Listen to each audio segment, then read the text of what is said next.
കൊണ്ടുവരാം. പുസ്തകം എടുക്കാവുന്നവരൊക്കെ ഒന്ന് വേദപുസ്തകമൊക്കെ തുറക്കണം. വേദപുസ്തകം തുറക്കുക. കുറിക്കുന്ന സ്വഭാവം ഉള്ളവരുണ്ടെങ്കിൽ കാണത്തില്ല, ഉണ്ടെങ്കിൽ പേനയൊക്കെ ഒന്ന് എടുത്ത് ഒന്ന് നോക്കുക. അപ്പം ഇന്ന് തന്നെ വീട്ടിൽ പോയിട്ട് ഒന്ന് നോക്കണം. ഉണ്ട്, ആൻറ്റി പേന എടുക്കുന്നു, ദൈവം അനുഗ്രഹിക്കട്ടെ. കുറച്ച് പേരെങ്കിലും കയ്യിൽ നല്ലൊരു സ്വഭാവമാണ് പേനയൊക്കെ ആയിട്ട് യോഗത്തിന് വരുന്നത്. എന്നാൽ നമ്മുടെ പുസ്തകമാണെങ്കിൽ ഒന്ന് കുറിക്കുന്നതിനകത്തൊന്നും തെറ്റൊന്നുമില്ല, വെറുതെ ഇങ്ങനെ ചുമ്മാ കുത്തി വരയ്ക്കില്ലെന്നേ ഉള്ളൂ. എന്നാലും നമ്മുടെ പുസ്തകങ്ങൾ, സ്വന്തം പുസ്തകങ്ങൾ കുറിപ്പൊക്കെ വേണം. കാരണം നമ്മുടെ പുസ്തകമല്ലേ, നമുക്കത് പഠിക്കാൻ വേണ്ടിയുള്ളതല്ലേ. അപ്പോൾ നമ്മൾ യോഹന്നാൻ്റെ സുവിശേഷം 4 സുവിശേഷങ്ങളാണ്: മത്തായി, മർക്കോസ്, ലൂക്കോസ്, യോഹന്നാൻ. അതിനകത്ത് 3 സുവിശേഷങ്ങൾ അറിയപ്പെടുന്നത് സമാന്തര സുവിശേഷങ്ങൾ, അഥവാ സമവീക്ഷണ സുവിശേഷങ്ങൾ, സിനോപ്റ്റിക് ഗോസ്പൽസ് എന്നൊക്കെ ബൈബിൾ പഠിതാക്കൾ പറയും. അതാണ് മത്തായി, മർക്കോസ്, ലൂക്കോസ്. ജോൺസ് ഗോസ്പൽ അഥവാ ജോനൈൻ തോട്ട്, അതൊരു ഇച്ചിലൂടെ വ്യത്യസ്തമായിട്ട് നിൽക്കുന്ന ഒരു യുണീക്കായിട്ടുള്ളൊരു ഗോസ്പലാണ്. ഭാരത പശ്ചാത്തലത്തിലൊക്കെ ഈ സുവിശേഷം ഒത്തിരി സ്വാധീനം ചെലുത്തിയിട്ടുണ്ട്. നമ്മൾ ഈ സുവിശേഷത്തിൻ്റെ മാത്രമുള്ള മത്തായിയുടെ സുവിശേഷം, മർക്കോസിൻ്റെ സുവിശേഷം, ലൂക്കോസിൻ്റെ സുവിശേഷം, യോഹന്നാൻ്റെ സുവിശേഷം, ഇങ്ങനെ സുവിശേഷ പ്രതികൾ കൊടുത്തുകൊണ്ടിരിക്കുമ്പോൾ ഏറ്റവും കൂടുതൽ ഭാരതത്തെ സ്വാധീനിച്ചിട്ടുള്ള ഒരു സുവിശേഷ പുസ്തകം യോഹന്നാനാണ്. യോഹന്നാൻ്റെ സുവിശേഷ പ്രതികൾ മാത്രം വായിച്ച് കർത്താവിനെ അറിഞ്ഞ ഒത്തിരി പേരെക്കുറിച്ച് എനിക്ക് കേൾക്കുവാനായിട്ട് ഇടയായിട്ടുണ്ട്. ദൈവം സഹായിക്കട്ടെ. അപ്പോൾ ആ യോഹന്നാൻ്റെ സുവിശേഷത്തിൽ നിന്നാണ് നമ്മൾ ചിന്തിക്കുന്നത്. യോഹന്നാൻ്റെ സുവിശേഷത്തിൽ പ്രധാനമായിട്ടും കുറച്ച് പ്രത്യേകതകൾ കാണുന്നത്: ഒന്ന്, 7 പ്രാവശ്യം ഞാനാകുന്നു എന്ന് കർത്താവ് പറഞ്ഞത് നിങ്ങൾക്ക് ഓർമ്മ കാണും. ഓർമ്മ ഉണ്ടെങ്കിൽ, അല്ലെങ്കിൽ നമ്മൾ കേൾക്കുമ്പോൾ അതെല്ലാം ഓർമ്മ വരും. ഓർമ്മ വരുമ്പം ഓർഡറിലൊന്നും ഓർമ്മ വന്നില്ലെങ്കിൽ ഓർമ്മ വരും. കർത്താവ് ഒരിക്കൽ പറഞ്ഞു, ഞാൻ ജീവൻ്റെ അപ്പമാകുന്നു. കർത്താവ് അത് കഴിഞ്ഞ് പറഞ്ഞു. അത് കാണുന്നത് യോഹന്നാൻ 6-ാം അധ്യായത്തിലാണ്. യോഹന്നാൻ 6:35, ഞാൻ ജീവൻ്റെ അപ്പമാകുന്നു. പിന്നെ കർത്താവ് പറഞ്ഞു, ഞാൻ ലോകത്തിൻ്റെ വെളിച്ചമാകും. ഇതെല്ലാം ഒരു പ്രത്യേക ലോകത്തിൻ്റെ വെളിച്ചമാകും. യോഹന്നാൻ 8. യോഹന്നാൻ 10 യേശു പറഞ്ഞു, ഞാൻ ആടുകളുടെ വാതിൽ ആകുന്നു. I am the door of the sheep. ആ അധ്യായത്തിൽ തന്നെ കർത്താവ് പറഞ്ഞു, ഞാൻ നല്ല ഇടയനാകും. അപ്പോൾ എല്ലാവർക്കും അറിയാം, ഞാൻ നല്ല ഇടയൻ. യോഹന്നാൻ 10. യോഹന്നാൻ 11 ലാസറിനെ ഉയർപ്പിക്കാൻ വരുമ്പോൾ കർത്താവ് പറയുന്നുണ്ട്, ഞാൻ തന്നെ പുനരുത്ഥാനവും ജീവനുമാകും. ഞാൻ തന്നെ പുനരുത്ഥാനവും ജീവനുമാകും. 14-ാം അധ്യായത്തിൽ കർത്താവ് പറയുന്നു, 14:6, ഞാൻ വഴിയും സത്യവും ജീവനുമാകും. ഞാൻ വഴിയും സത്യവും ജീവനുമാകും. ഇനി 15-ാം അധ്യായത്തിൽ കർത്താവ് പറയുന്നൊരു വാക്കുണ്ട്, ഞാൻ സാക്ഷാൽ മുന്തിരിവള്ളിയാകും. അപ്പം 7 പ്രാവശ്യം പ്രധാനമായിട്ടും ഞാനാകുന്നു. അതാണ് 7 I am sayings of Jesus in John's gospel. അത് 7 എണ്ണമാണ് പ്രധാനമായിട്ടും. 1, ജീവൻ്റെ അപ്പം. 2, ലോകത്തിൻ്റെ വെളിച്ചം. 3, ആടുകളുടെ വാതിൽ. 4, നല്ല ഇടയൻ. 2 ആടുകളുമായിട്ട് ബന്ധപ്പെട്ടാണ്. നല്ല ഇടയൻ. 5, ഞാൻ തന്നെ പുനരുത്ഥാനവും ജീവനും. 6, ഞാൻ വഴിയും സത്യവും ജീവനും. 7, ഞാൻ സാക്ഷാൽ മുന്തിരിവള്ളി. ഇങ്ങനെ 7 അയാം സെയിൻസ്, 7 പ്രസ്താവനകൾ കർത്താവ് യോഹന്നാനിൽ പറഞ്ഞിട്ടുണ്ട്. അപ്പോൾ തന്നെ യോഹന്നാൻ അത്ഭുതം, മിറക്കിൾ എന്നുള്ളൊരു പദം ഉപയോഗിക്കാറില്ല. യോഹന്നാൻ ഉപയോഗിക്കുന്നത് അടയാളം എന്നൊരു പദമാണ്. എന്താണ് അടയാളം? സൈൻസ് ആൻഡ് മിറക്കിൾസ് ഉണ്ട്. യോഹന്നാൻ ഉപയോഗിക്കുന്നത് അടയാളമാണ്. തെളിവ് 2-ാം അധ്യായം, യോഹന്നാന്റെ സുവിശേഷം 2-ാം അധ്യായം. അവിടെ നമ്മൾ കാണുന്നുണ്ട് കർത്താവ് എന്ത് ചെയ്തു? അടയാളങ്ങളുടെ ആരംഭമായിട്ട് എവിടെ വെച്ച് ചെയ്തു? വെച്ച്. എവിടാണ്? 2-ാം അധ്യായത്തിൻ്റെ 11-ാമത്തെ വാക്യം. 2:11, അടയാളങ്ങളുടെ ആരംഭമായി. നിങ്ങൾ എടുക്കുമ്പോൾ ഈ പുസ്തകം എടുത്തിട്ട് ആ പുസ്തകത്തെ ഒന്ന് കയ്യിലൊക്കെ വെച്ച് ഒന്ന് നോക്ക്. കണ്ണ് കാണുന്ന പിള്ളേരൊക്കെ ഉണ്ടെങ്കിൽ നിങ്ങൾക്ക് ഇത്രയും വെളിച്ചമൊക്കെ മതി വായിക്കാം, പിള്ളേർക്കൊക്കെ. അപ്പോൾ അവർ വേദപുസ്തകം എടുത്ത് കൈ വെച്ചിട്ട് കയ്യിലിങ്ങനെ വെക്കണം വേദപുസ്തകം. എന്നിട്ടിങ്ങനെ വായിക്കാം. വായിക്കുമ്പോൾ നല്ല ഭാഗമൊക്കെയാണ് വിരലുകൊണ്ടൊക്കെ ഒന്ന് തൊട്ട് ഒക്കെ ഒന്ന് അടയാളപ്പെടുത്തി ഒക്കെ ഒന്ന് വായിക്കണം. അതൊക്കെ ഇപ്പോഴേ ഒന്ന് ശീലിക്കണം. ഇതിങ്ങനെ നമ്മൾ ഒരു നോവൽ ഇപ്പോൾ ആരും വായിക്കാറില്ല. നോവൽ വായിക്കാറുണ്ടോ? എവിടെ? വായനയെന്ന് പറയുന്ന സംഭവമില്ലല്ലോ. ഈ നോവൽ വായിക്കുകയാണെങ്കിൽ ഇച്ചിരി വായിക്കുമോ, ഒറ്റയടിക്ക് ഇരിപ്പിനങ്ങ് വായിക്കുമോ? നോവൽ വായിക്കുകയാണെങ്കിൽ കുറഞ്ഞ് നമ്മൾ കവർ ടു കവർ എന്ത് ചെയ്യും? വായിക്കും. അപ്പോൾ നോവലിൻ്റെ കാര്യം കൂടെ. സിനിമ കാണുവാണെങ്കിൽ, സിനിമ കാണത്തില്ലെന്നും പറഞ്ഞ് എന്നെ പേടിപ്പിക്കല്ലേ. ഈ ഭയങ്കര ഭക്തി ആവേശമൊന്നും കാണിക്കരുത്. അല്ലെങ്കിൽ ഞാൻ 1-2 സിനിമയുടെ ഏതെങ്കിലും ഒരു കഥ പറഞ്ഞാൽ മതി, അപ്പോൾ അവർ പറയും ഇന്ന സിനിമയ്ക്കകത്തെയാണ്. അപ്പോൾ സിനിമ കാണുകയാണെങ്കിൽ ഇച്ചിരി കാണുമോ, ഒറ്റ ഇരിപ്പിന് മൊത്തം കാണുമോ? മൊത്തം കാണും. എന്നാലും സിനിമ കണ്ടതിൻ്റെ ഒരു സുഖം വരത്തുള്ളൂ അല്ലേ? പക്ഷെ വേദോസം വായിക്കുമ്പോൾ എങ്ങനെ വായിക്കും? ഇച്ചിരി വായിക്കും. 119 സംഘത്തിൻ്റെ 3 വാക്യം അതൊന്നും വായിച്ചു തീരാൻ എടുത്ത ദിവസം. ഇതാരാ? നമ്മൾ നോവൽ വായിക്കുകയാണെങ്കിൽ കവർ ടു കവർ വായിക്കും. സിനിമ കാണുവാണെങ്കിൽ അതിൻ്റെ തുടക്കം മുതൽ ഒടുക്കം വരെ കാണും അല്ലേ? കാണും. പിന്നെ വേദോസം വായിക്കുകയാണെങ്കിൽ എങ്ങനെ വായിക്കും? ഇച്ചിരി വായിക്കും. സംഗീതത്തിന് മാത്രം തുറന്ന് 2-3 അധ്യായം, അതും മൊത്തം വായിക്കത്തില്ല, കുറേശ്ശേ ഒക്കെ വായിക്കത്തുള്ളൂ. അങ്ങനെ ആരെങ്കിലും പറഞ്ഞിട്ടുണ്ടോ? ഇല്ല. പക്ഷെ നമ്മുടെ മനസ്സിൽ അങ്ങനെ ചിന്ത കിടപ്പുണ്ട്, വേദോസം ഇങ്ങനെ വായിക്കാവും. അങ്ങനെ അല്ല വേദോസം വായിക്കേണ്ടത്. ഒരധ്യായമൊക്കെ എടുത്താൽ മൊത്തം വായിക്കണം. ഒരു പുസ്തകം വായിക്കാൻ തുടങ്ങി ആ പുസ്തകം മൊത്തം വായിച്ച് തീർക്കണം. കവർ ടു കവർ വേദോസ്തം വായിക്കാനും ധ്യാനിക്കാനും ശ്രമിക്കുമ്പോൾ നമ്മളോട് തന്നെ കർത്താവ് സംസാരിക്കാൻ തുടങ്ങും. അപ്പം ദൈവവചനമായിട്ട് ഒരു ബന്ധം ഉണ്ടാകുന്നത് നല്ലതാണ്. അപ്പം ദൈവവചനം നമുക്ക് കഴിവതും എനിക്ക് കിട്ടിയ വെളിച്ചത്തിൽ ഇന്നുകൊണ്ട് നമുക്ക് ചിന്തിക്കാം. കഴിഞ്ഞ ആഴ്ച കർത്താവ് എന്നെ പരമേൽപ്പിച്ചൊരു ദൂതാണ്. അതിനൊരു പ്രത്യേക സാഹചര്യമുണ്ട്, ഞാനത് പുറത്തുള്ള തുടർന്നുമ്പോൾ പറയാം. അപ്പം ഇവിടെ 7 അടയാളങ്ങൾ കർത്താവ് ചെയ്യുന്നുണ്ട്. അതിന് ഒന്നാമത്തെ അടയാളമാണ് യോഹന്നാന്റെ സുവിശേഷം 2-ാം അധ്യായത്തിൽ കർത്താവ് ചെയ്ത അടയാളം. എവിടെ വെച്ച് ചെയ്തു? കാനായി വെച്ച് ചെയ്തു. എന്താണ്? കാനായിലെ വെള്ളത്തെ കർത്താവ് എന്താക്കി? വീഞ്ഞാക്കി. ഇനിയും 2ാമത് കർത്താവ് ചെയ്ത അടയാളം എത്രാമത്തെയാണെന്നറിയാമോ? എവിടെയാണെന്ന് വെച്ചാൽ 5-ാം അധ്യായത്തിലല്ലേ? 5-ാം അധ്യായം അല്ല, ഇതിനിടയ്ക്കൊരു 5-ാം അധ്യായം. 5-ാം അധ്യായത്തിൽ യോഹന്നാന്റെ സുവിശേഷം 5-ാം അധ്യായത്തിൽ 4-ാം അധ്യായത്തിന് 46 മുതലുള്ള വാക്യങ്ങൾ കാണുന്നുണ്ട്. അതും കാനായി വെച്ച് തന്നെ. 4-ാം അധ്യായത്തിന്റെ 46, 4-ാം അധ്യായത്തിന്റെ 54-ാം വാക്യം വായിച്ച് യേശു യഹൂദയിൽ നിന്ന് ഗലീലയിൽ വന്നപ്പോൾ ഇത് 2ാമത്തെ അടയാളം. 2ാമത്തെ അടയാളം അപ്പം എന്താണ്? അത് കാനായി വെച്ചാണ്. കാനായിൽ യേശു നിൽക്കുമ്പോൾ കഫർന്നഹൂമിൽ നിന്ന് ഒരു രാജഭൃത്യനോട് വന്നിട്ട് പറഞ്ഞു, എൻ്റെ കുഞ്ഞിനെന്തില്ല, സൗഖ്യമില്ലെന്ന് പറഞ്ഞു. അപ്പോൾ യേശു കർത്താവ് പറഞ്ഞു, പൊയ്ക്കോളാൻ പറഞ്ഞു. പോയി. ആ നാഴികയിൽ അവൻ ചെന്നപ്പോൾ തന്നെ കുഞ്ഞിന് എന്തുണ്ടായി? സൗഖ്യമുണ്ടായി. 54 എഴുതി വച്ചിരിക്കുന്നു. ഇത് യഹൂദയിൽ നിന്ന് ഗലീലയിൽ വന്നപ്പോൾ എത്രാമത്തെ അടയാളം? 2ാമത്തെ അടയാളം. ഇനി 3ാമത്തെ അടയാളമാണ് 5-ാം അധ്യായത്തിൽ കാണുന്നത്. 38 ആണ്ടായിട്ട് രോഗമായിട്ട് കിടന്നൊരു കുളക്കടവിൽ കിടന്ന്, ഏത് കുളക്കടവ്? ബെഥേസ്ത കുളക്കടവിൽ കിടന്ന മനുഷ്യനെ ദൈവം എന്ത് ചെയ്യുന്നു? സുഖപ്പെടുത്തുന്നു. അതാണ് 3ാമത്തെ അടയാളം. ശരിയാണല്ലോ? യോഹന്നാന്റെ സുവിശേഷം ശരി, അല്ലെങ്കിൽ തെറ്റിപ്പോവാണെങ്കിൽ ഒന്ന് ഓർപ്പിക്കണേ. 6-ാം അധ്യായത്തിലാണ് 4ാമത്തെ അടയാളം. ഒരാൾ യേശുവിൻ്റെ അടുക്ക വന്നിട്ട് പറഞ്ഞു, 5 അപ്പവും 2 മീനും വർദ്ധിപ്പിച്ചു. എത്ര പേർക്ക് കൊടുത്തു? 5000 പേർക്ക് കൊടുത്തു. അതാണ് എത്രാമത്തെ അത്ഭുതം? 4ാമത്തെ അത്ഭുതം. ശരിയാണല്ലോ? ഇനി 5ാമത്തെ അത്ഭുതം അവിടെ തന്നെ കാണുന്നുണ്ട്. കർത്താവ് എന്തിന്മേൽ കടന്നു വന്നു? വെള്ളത്തിന്മേൽ നടന്നു വന്നു. രാത്രിയിൽ കർത്താവ് വെള്ളത്തിന്മേൽ നടന്നു വന്നു. അതാണ് 6-ാം അധ്യായത്തിന്റെ 16-ാമത്തെ വാക്യമാണ്. യേശു വെള്ളത്തിന്മേൽ എന്ത് ചെയ്തു? നടന്നു. കണ്ടല്ലോ? കണ്ടു. ഇനിയും അടുത്തത് 9-ാം അധ്യായത്തിലാണ്. പിറവിയിലെ കുരുടനായൊരു മനുഷ്യനെ കർത്താവ് എന്ത് ചെയ്തു? സുഖപ്പെടുത്തി. അവനോട് അവര് വന്നിട്ട് ചോദിച്ചു, ഇത് എന്തിനാണ്? ഇവൻ പാപം ചെയ്തുകൊണ്ടോ ഇവന്റെ അമ്മയപ്പന്മാർ പാപം ചെയ്തുകൊണ്ടോ? പിറവിയിലെ കുരുടനായ മനുഷ്യനെ ദൈവം സുഖപ്പെടുത്തുന്നു. അതാണ് 6ാമത്തേത്. 7ാമത്തേത് കർത്താവ് 11-ാം അധ്യായത്തിലാണ്. എല്ലാവർക്കും അറിയാം, യേശു ആരെ ഉയർപ്പിച്ചു? ലാസറിനെ ഉയർപ്പിച്ചു. അങ്ങനെ കർത്താവ് എത്ര അടയാളങ്ങൾ? 7 അടയാളം. ഇനി വലിയൊരു അടയാളം കൂടെ ഉണ്ട് എന്ന് പറയുന്നുണ്ട് ചില ചിന്തകർ. അതിനെ അടയാളമായിട്ട് തന്നെയാണ് കാണുന്നത്. യേശു മരണത്തെ ജയിച്ച് എന്ത് ചെയ്തു? ഉയർത്തെഴുന്നേറ്റു. അത് എത്രാമത്തെ അടയാളം? അങ്ങനെ ഉണ്ടെങ്കിൽ അത് എത്രാമത്തെയാണ്? 8ാമത്തെയാണ്. 8ാമത്തെ അത്ഭുതം, 8ാമത്തെ അടയാളം. അത് 2 രീതിയിൽ വ്യാഖ്യാനിച്ച് ഞാൻ കേട്ടിട്ടുണ്ട്. വായനയിൽ കിട്ടിയതാണ്. 7 ദിവസം കൊണ്ടാണ് കർത്താവ് സൃഷ്ടിയെല്ലാം നടത്തുന്നത്. 6 ദിവസം കൊണ്ട്. 7-ാം ദിവസം ദൈവം എന്ത് ചെയ്തു? സ്വസ്ഥമായിരുന്നു. അതുപോലെ കർത്താവിൻ്റെ ഈ സംഭവങ്ങൾ 7 കഴിഞ്ഞിട്ട് 8ാമത്തെ ഒരു അത്ഭുതം എന്താണ്? സൃഷ്ടി തീർന്നിട്ട് ഒരു പുതിയ ന്യൂ ക്രിയേഷൻ. അതാണ് കർത്താവിൻ്റെ പുനരുത്ഥാനം. പുനരുത്ഥാനം ഒരു ന്യൂ ക്രിയേഷനാണ്. ഈ ദ്രവത്വമുള്ളത് സൃഷ്ടി സംഭവം ചെയ്തത് 7 കൊണ്ട്. 7 ദിവസം കൊണ്ട് എല്ലാം പൂർത്തീകരിച്ചില്ലേ? ശബത്ത് ഉൾപ്പെടെ എല്ലാം പൂർത്തീകരിച്ചു. എത്ര കൊണ്ട്? 7 കൊണ്ട്. 8ാമത്തെ ഒരു കാര്യമാണ് ന്യൂ ക്രിയേഷൻ.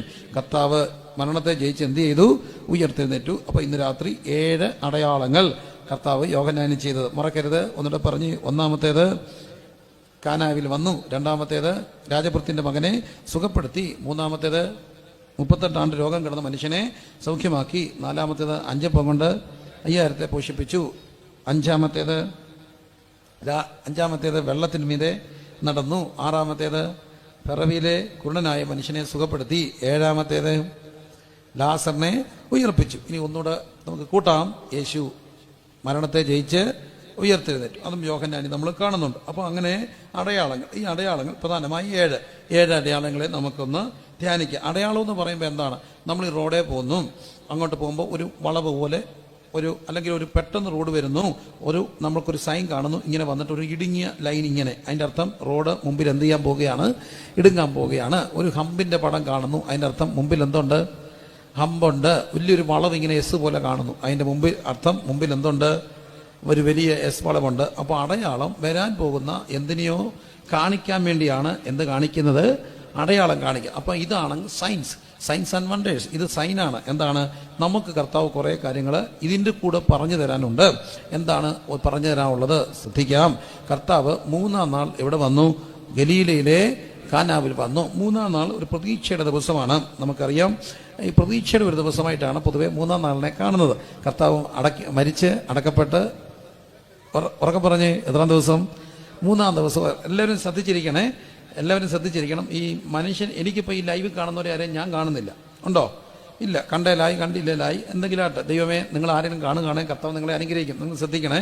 അപ്പം കാണുന്നവരുണ്ടോയെന്നൊന്നും നമുക്കറിയില്ല. പിന്നെ എനിക്ക് ആകെ കാണാവുന്ന ആരാണ്? നിങ്ങളുടെ മുഖമാണ്. മനസ്സിലാകുന്നില്ലേ? നിങ്ങളുടെ മുഖമാണ്. അതും ഈ ലൈറ്റ് ഉള്ളതുകൊണ്ട് ശരിക്കും കാണത്തില്ല. പിന്നെ നമ്മളിങ്ങനെ കണ്ണും പൂട്ടി വേണം പ്രസംഗിക്കാൻ. എന്നാലും ഈ ഇരിക്കുന്നവരെങ്കിലും ഒന്ന് സന്തോഷമായിട്ടിരുന്നാലേ നമുക്ക് പ്രസംഗിക്കാനൊക്കത്തുള്ളൂ. ഇരിക്കുന്നവരുടെ മുഖമാണ് നമ്മുടെ സന്തോഷം. കാരണം ഞങ്ങൾ മനുഷ്യരല്ലേ. എൻ്റെ കൂടെ ഒരു ദൈവദാസൻ പ്രസംഗിക്കാൻ വേണ്ടി വന്നു ഒത്തിരി മുമ്പ്. ഞാനിപ്പോൾ അത് പല കൺവെൻഷൻ പറയാനുള്ളൊരു കാര്യമാണ്. എനിക്കന്ന് രസകരമായിട്ട് തോന്നി. അപ്പം ഞാനാണ് മൊഴിമാറ്റം നടത്തുന്നത്, അദ്ദേഹം പ്രസംഗിക്കുന്നത് ഞാൻ പരിഭാഷപ്പെടുത്തുന്നു. അപ്പം അദ്ദേഹം 1 മണിക്കൂർ സമയം കൊടുത്ത് നല്ലൊരു തോട്ടുമായിട്ട് എഴുന്നേറ്റു. ഒരു മെഡിക്കൽ ഡോക്ടറാണ്.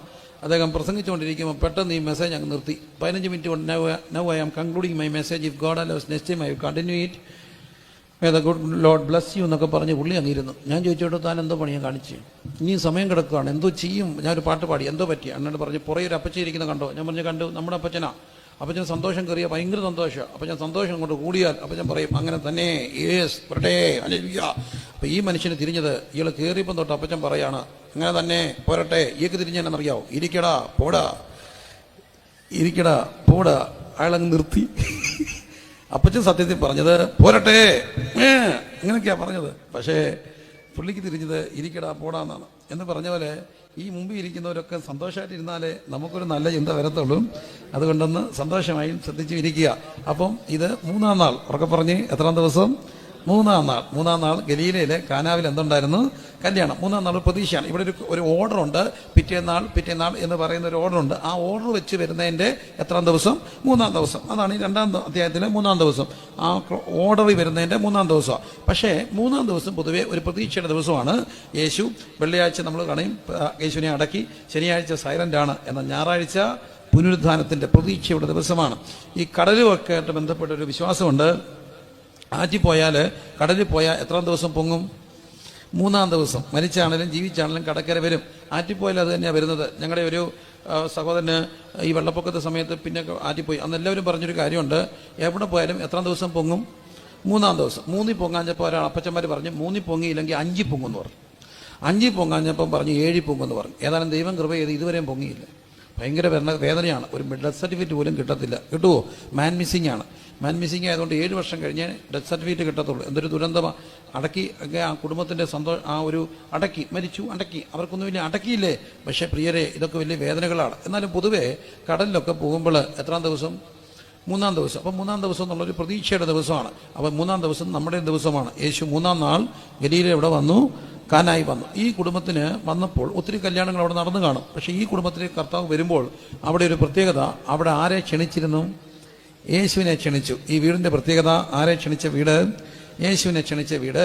അതുകൊണ്ട് കർത്താവ് എനിക്ക് തന്ന ഒരു ചിന്തയിൽ ഞാൻ എൻ്റെ സഭയിൽ എല്ലാവരും പറഞ്ഞു, നിങ്ങൾ ഇനി കല്യാണം വിളിച്ചു തുടങ്ങുമ്പോൾ നിങ്ങൾ കല്യാണക്കുറി അടിക്കുവാണെങ്കിൽ, എല്ലാവരും കല്യാണക്കുറിയൊക്കെ മിക്കവാറും അടിക്കും, കുറച്ചൊക്കെ അടിക്കും. കല്യാണക്കുറി എന്ന് പറയുമ്പോഴത്തേന് ഇപ്പോഴത്തെ കല്യാണക്കുറി പണ്ടത്തെ പോലെയല്ല. ഞാൻ എൻ്റെ കല്യാണത്തിന് 1.5 രൂപയുടെ കല്യാണക്കുറി അടിച്ചു. 1.5 രൂപയുടെ കല്യാണക്കുറി വെച്ച് അതിട്ട് ആൾ വന്നു കേട്ടോ. പക്ഷേ ഇന്ന് ഒരു കല്യാണക്കുറിയൊക്കെ കണ്ട അത്ഭുതപ്പെട്ടു. 100 രൂപ 150 രൂപയുടെ കല്യാണക്കുറിയാണ്. ഈ കല്യാണക്കുറി ആരും സൂക്ഷിക്കത്തില്ല. അതുകൊണ്ട് ദൈവത്തെ ഓർത്ത് കല്യാണക്കുറിക്ക് ഒത്തിരി പൈസ കളയരുത്. കാരണം കല്യാണക്കുറിക്കും പ്രോഗ്രാം ഷീറ്റിന് പൈസ കളയരുത്. പ്രോഗ്രാം ഷീറ്റ് അറിയത്തില്ലേ? കല്യാണത്തിന് ആ പ്രോഗ്രാം ഷീറ്റ് എന്തോ എന്നറിയാമോ? അവിടെ നിന്ന് ഇറങ്ങി വരുമ്പോൾ ബിരിയാണി എന്നിട്ട് ടിഷ്യൂ പേപ്പർ കയ്യിൽ കിട്ടിയില്ലെങ്കിൽ അതിട്ട് തൂത്താണ് നമ്മൾ കാര്യം നടത്തുന്നത്. അതാണ് നല്ല. ഈ ടിഷ്യൂ പേപ്പറിനെക്കാട്ടും സുഖമാണ് ഈ ഇതിട്ട് തൂക്കാൻ, ഇച്ചിരി കട്ടിയൊക്കെ ഉള്ളതുകൊണ്ട്. അപ്പം അതിന് ദൈവത്തെ ഓർത്ത് 10-15 രൂപ ഒന്നും കളയരുത്. കൂടി വന്നാൽ ഒരു 2 രൂപയുടെ സാധനത്തേൽ അതൊക്കെ എങ്ങ് നിർത്തിയേക്കണം. കാരണം അതൊന്നും വേണ്ടതല്ല, ആണോ? അല്ല. അപ്പം എനിവേ, എന്നാലും കല്യാണക്കുറി അടിക്കുകയാണെങ്കിൽ നിങ്ങൾ ആദ്യം കല്യാണക്കുറി അടിക്കുമ്പോൾ എല്ലാവരും കൂടെ വീട്ടിൽ ഇരുന്നിട്ട്, അപ്പനും മക്കളും എല്ലാം കൂടി ഇരുന്നിട്ട് പ്രാർത്ഥിച്ച് ഒരു കല്യാണക്കുറി എഴുതിയിട്ട് ജീസസ് എന്ന് എഴുതി അങ്ങ് പോയണം. പോട്ടെന്ന് 15 രൂപ, 15, 20, 30 രൂപ ഒരു കല്യാണക്കുറി അങ്ങ് പോട്ടെ. എന്നാലും സിംബോളിക്കായിട്ട് ആദ്യത്തെ ഒരു കല്യാണക്കുറി എഴുതി ആർക്ക് കൊടുക്കുക? യേശുവിന് കൊടുത്താൽ കർത്താവ് നിങ്ങളുടെ കല്യാണത്തിന് വരും. കർത്താവ് വന്നാൽ MBA MLA വിളിക്കുന്നതിന് മുമ്പ് ആദ്യം ആരെ വിളിക്കണം? ഈ കർത്താവിനെ വിളിക്കണം. കർത്താവിനെ വിളിച്ചിട്ട് യേശുവിനെ പിന്നെ ആരെ കൂടെ വിളിച്ചു? ശിഷ്യന്മാരെ വിളിച്ചു. അത് കഴിഞ്ഞ് നിങ്ങളുടെ ദൈവദാസനെ പോയി വിളിക്കണം. അങ്ങനെ ലീസ്റ്റിലല്ല പോയി വിളിക്കേണ്ടത്. അങ്ങനെ ആദ്യം വിളിച്ചിട്ട് പ്രാർത്ഥിക്കണം. പ്രാർത്ഥിച്ചിട്ടേ വിളി തുടങ്ങാവൂ. ഇത് രണ്ടും ഉണ്ടെങ്കിൽ ഒരനുഗ്രഹം ഉണ്ടാകും. പക്ഷേ എന്നോട് എത്രയോ ദൈവദാസന്മാർ പറഞ്ഞിട്ടുണ്ട്, എല്ലാ വിളിയും കഴിഞ്ഞപ്പോഴാണ് ഇങ്ങനെ അറിയുന്നത് പോലും. അങ്ങനെയൊന്നുമല്ല. ആദ്യം ആരെ വിളിക്കണം? കർത്താവിനെ വിളിക്കണം. അത് കഴിഞ്ഞ് ആരെ വിളിക്കണം? ശിഷ്യന്മാരെ വിളിക്കണം. ഇനിയെങ്കിലും അങ്ങനെ ചെയ്യുക. ഒരു കല്യാണക്കുറി എഴുതി ആദ്യം പാസ്റ്റർക്ക്, ആദ്യം യേശുവിന്, പിന്നെ നിങ്ങളുടെ പാസ്റ്റർക്ക്, അച്ഛനോ ആരാണെങ്കിലും നിങ്ങളുടെ ആർക്കാണോ അവർക്ക്, അച്ഛനാണെ അച്ഛൻ, പാസ്റ്ററാണെ പാസ്റ്റർ, ഓക്കെ. അപ്പോൾ അങ്ങനെ ബഹുമാനിക്കേണ്ടവരെയൊക്കെ ബഹുമാനിക്കുക. യേശുവിനെയും ശിഷ്യന്മാരെയും അവിടെ എന്ത് ചെയ്തിരുന്നു? ക്ഷണിച്ചിരുന്നു. അപ്പോൾ ഈ കല്യാണ വീടിൻ്റെ പ്രത്യേകത, അവിടെ ആരുണ്ടായിരുന്നു? യേശുവും ശിഷ്യന്മാരും ഉണ്ടായിരുന്നു. പക്ഷേ ഈ കല്യാണത്തിന് പ്രശ്നമുണ്ടായി. അവിടെ പെട്ടെന്ന് തീരെ ഇല്ലാതെ വന്നു? വീഞ്ഞില്ലാതെ വന്നു. വീഞ്ഞെന്ന് പറയുന്നത് അവിടെ മെയിൻ ഒരു വിഭവമാണ്. ഈ നമുക്കറിയാം, നമ്മുടെ ക്രൈസ്തവ യഹൂദ പാരമ്പര്യം എന്ന് മാത്രമല്ല, ഭാരത ദർശനങ്ങളും അതിനകത്ത് സമാനമായിട്ടൊക്കെ വരുന്നതാണ്. നമുക്കൊരു സംസ്കാരമുണ്ട്, മഹത്തായ ഒരു സംസ്കാരം. ഈ മഹത്തായ സംസ്കാരം എന്ന് പറയുന്നത് കല്യാണത്തിന് മിച്ചം വരണം എന്നുള്ളൊരു സംസ്കാരമാണ് നമ്മുടെ സംസ്കാരം. ആണോ? തികയാതെ വരണോ? മിച്ചം വരണോ? മിച്ചം വരണം. മിച്ചം വന്നിട്ട് അത് നല്ലതാണ്. മിച്ചം വരണം. നിങ്ങൾ എന്നെ നോക്കാം. മിച്ചം വരണമെന്ന് പറഞ്ഞാൽ കളയാൻ വേണ്ടിയല്ല. മിച്ചം വന്നിട്ട് ഇതെല്ലാം കൂടെ വീട്ടിൽ വന്നിട്ട് അയൽക്കാർക്കൊക്കെ ഇച്ചിരി എന്ത് ചെയ്യും? കൊണ്ടു കൊടുക്കും. പിന്നെ ഈ കല്യാണം കഴിഞ്ഞ് എല്ലാവരും വീട്ടിൽ വന്നിട്ട് പോകുമ്പോൾ കാർന്നൂർ അവിടെ നിന്നുകൊണ്ട് പറയും, ഇടി നീ പോവാണോ? പോവാ. ഇനിയും വീട്ടിൽ ചെന്നിട്ടൊന്നും വെക്കാനൊന്നും നോക്കത്തില്ല. അണ്ട് അവിടെ നിന്ന് അതെല്ലാം എടുത്തോണ്ട് വേണ്ട, നിന്നോടൊരു ഞാനല്ലേ പറഞ്ഞേ, പൊതിഞ്ഞ് കെട്ടിക്കൊണ്ട് അപ്പം 2 ദിവസത്തിനുള്ള ഇറച്ചി മീനും എല്ലാം പൊട്ടിക്കൊണ്ട് ഈ പെൺമക്കളെല്ലാം വീട്ടിൽ പോകുമ്പോൾ ഇതുങ്ങൾ ഇനിയും ചെല്ലുമ്പോൾ ഒരു സമയമാകത്തില്ലേ. അപ്പം കുറേ പേര് പോകുമ്പോൾ അത്യാവശ്യം ബന്ധുക്കൾക്കും അയൽക്കാർക്കൊക്കെ ഇച്ചിരി സാധനം കൊണ്ട് കൊടുക്കണം. പക്ഷേ ഈ വലിയ എണ്ണന്മാർ വന്ന് 800 പേരെ കല്യാണത്തിന് വിളിച്ചിട്ട് 500 പേർക്ക് ഓർഡർ കൊടുത്തിട്ട് കാറ്ററിംഗിനോട് ചോദിക്കുക എത്ര പേർക്ക് കൂടെ അഡ്ജസ്റ്റ് ചെയ്യാം. എന്നിട്ട് അങ്ങേരെ ഇട്ട് ശ്വാസം മുട്ടിക്കും. ഇത്രയും തന്നു, അത്രയും തന്നു. ഒരു കാറ്ററിംഗായിട്ട് പറഞ്ഞ് ഇവനിട്ട് ഞാൻ പണി കൊടുക്കും. കാരണം ഇവൻ്റെ പണി ഇതാണെന്ന് എനിക്കറിയാം. പക്ഷേ അയാൾ 500 പേർക്ക് കൊടുത്ത് 600 പേർക്ക് കൊടുത്തിട്ട് കയ്യും കെട്ടി വന്നു. താൻ എന്നാ വെച്ചാൽ കാണിക്കാൻ പറഞ്ഞു. അല്ല, അയാൾ ആൾക്കാരെ വഴക്കുണ്ടാക്കി. അങ്ങനെയും വഴക്കുണ്ടാക്കുന്ന കാറ്ററിംഗാരുണ്ട്. എൻ്റെ ഇത്രയും പറഞ്ഞുള്ളൂ, നിങ്ങൾ അല്ലെ വിളിച്ചു നിങ്ങളുടെ ആൾക്കാരോട് ചോദിക്കാൻ പറഞ്ഞു. പിന്നെ അവർ കിടന്ന് പൊട്ടനെ അരിയൊക്കെ ഇട്ടെങ്കിൽ ഏതായാലും കല്യാണത്തിന് തൂങ്ങിക്കളഞ്ഞില്ലെങ്കിലും തൂങ്ങിക്കളയാൻ വേണ്ടി തമ്പുരാൻ നമ്മുടെ ഒന്നും തന്നിട്ടില്ല. ഇച്ചിരി എന്ത് വരണം? മിച്ചം വരണം. തികയാതെ വന്നാൽ നാണക്കേടല്ലേ? സത്യം പറ. തികയാതെ വന്ന ഒരു നാണക്കേട് മനപ്രയാസമല്ലേ? ആണോ? കല്യാണത്തിന് തികയാതെ വരല്ലേ? തൂക്കിക്കളയുകയും ചെയ്യരുത്. പക്ഷേ എന്ത് വരരുത്? തികയാതെ വരരുത്. അതൊന്നും കണക്കൂട്ടും. പക്ഷേ ഇവർ കണക്കൂട്ടിയൊക്കെയാണ് ചെയ്തത്. ഇവർക്ക് തികയാതെ വന്നു. ചുരുക്കത്തിൽ ഇവരുടെ എന്ത് തെറ്റിപ്പോയി? കണക്കൂട്ട് തെറ്റിയ വീട്ടിലാണ് യേശു വന്നത്. പലപ്പോഴും എന്ത് തെറ്റിപ്പോകും? കണക്കൂട്ട് തെറ്റും. കണക്കൂട്ട് തെറ്റുന്ന ഒത്തിരി വീടുകളെ ഞാൻ എൻ്റെ യാത്രയെ കണ്ടു. പക്ഷെ എനിക്കൊരറിയാം, കണക്കൂട്ടുകൾ തെറ്റുമ്പോൾ വരുന്നൊരു ദൈവമുണ്ട്. കണക്കൂട്ടുകൾ തെറ്റുമ്പോൾ എഴുന്നള്ളി വരുന്നൊരു ദൈവമുണ്ട്. കരങ്ങളെ ചേർത്തടിച്ച് എല്ലാവരും ഇന്ന് രാത്രി ദൈവത്തെ ഒന്ന് സ്തുതിച്ചേ. കണക്കൂട്ടുകൾ തെറ്റുമ്പോൾ വരുന്നൊരു കർത്താവ്. എൻ്റെ കർത്താവിൻ്റെ പ്രത്യേകം എല്ലാ വീടിനും നമ്മളെല്ലാം ഇങ്ങനെ ഒരു ഫ്രെയിം വർക്കിലാണ് ഇങ്ങനെ പോകുന്നത്. കണക്കൂട്ടുകൾ കൂട്ടി പോവും. എവിടെയെങ്കിലും ഒന്ന് തെറ്റിയാൽ എല്ലാം എന്ത് ചെയ്യും? തെറ്റും. പക്ഷെ എൻ്റെ കർത്താവിൻ്റെ പ്രത്യേകത, കണക്കൂട്ട് തെറ്റുമ്പോൾ വരുന്നൊരു ദൈവമാണ്. കണക്കൂട്ട് തെറ്റും. എല്ലാവർക്കും കണക്കൂട്ടുകളല്ലേ? ഞാനിപ്പോൾ ഈ ദിവസങ്ങളൊക്കെ ഗൾഫിലായിരുന്നു. അവിടെ പലരുടെയും കണക്കൂട്ട് തെറ്റുകയാണ്. നിൽപ്പിലാണ് കമ്പനി പൂട്ടിപ്പോകുന്നത്. നിൽപ്പിനാണ് ബിസിനസ് ചെയ്തിട്ട് ബില്ല് മാറാതെ പോകുന്നത്. അവർക്ക് ബില്ല് കിട്ടാനുണ്ട്. എന്നോടെല്ലാവരും പറഞ്ഞതുകൊണ്ട്, പക്ഷേ ഞങ്ങൾക്ക് കിട്ടാനുള്ളതൊന്നും കിട്ടിയായിരുന്നെങ്കിൽ കൊടുത്തിട്ട് അത്രയും കൂടെ മിച്ചം വരാൻ പൈസയുണ്ട്. പക്ഷേ ഞങ്ങൾക്ക് കിട്ടുന്ന എന്ത് ചെയ്യുന്നില്ല? കിട്ടുന്നില്ല. പക്ഷെ ഞങ്ങൾ കൊടുക്കാനുള്ളവർ കൊണ്ട് കേസ് കൊടുത്താൽ ജയിലിൽ പോയേ ഒക്കത്തുള്ളൂ. കണക്കൂട്ടുകൾ തെറ്റും. പക്ഷെ എനിക്കൊരു കർത്താവിനെ അറിയാം. കണക്കൂട്ടുകൾ തെറ്റുമ്പോൾ യേശു ഉണ്ടെങ്കിൽ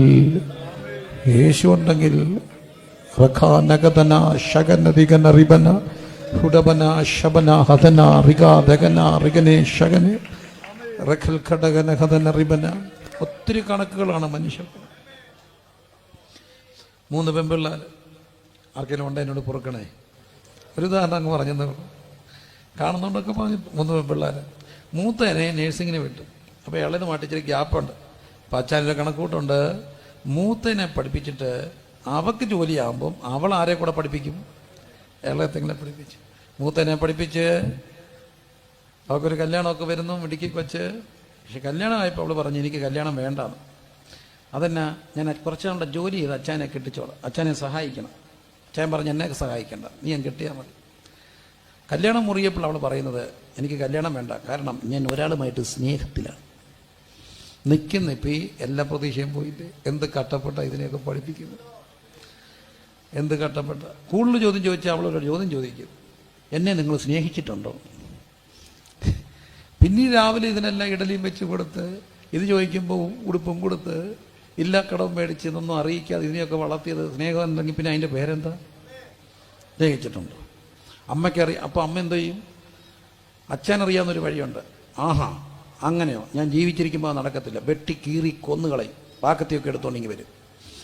അപ്പം വാക്കത്തിയും കൊണ്ടുവന്നാലും ഇത് അലയത്തില്ല. ആ നിപ്പ് കണ്ടിട്ടുണ്ട്, ഞാൻ കണ്ടിട്ടുണ്ടത് കല്ല് പോലെ നിൽക്കുന്നേ.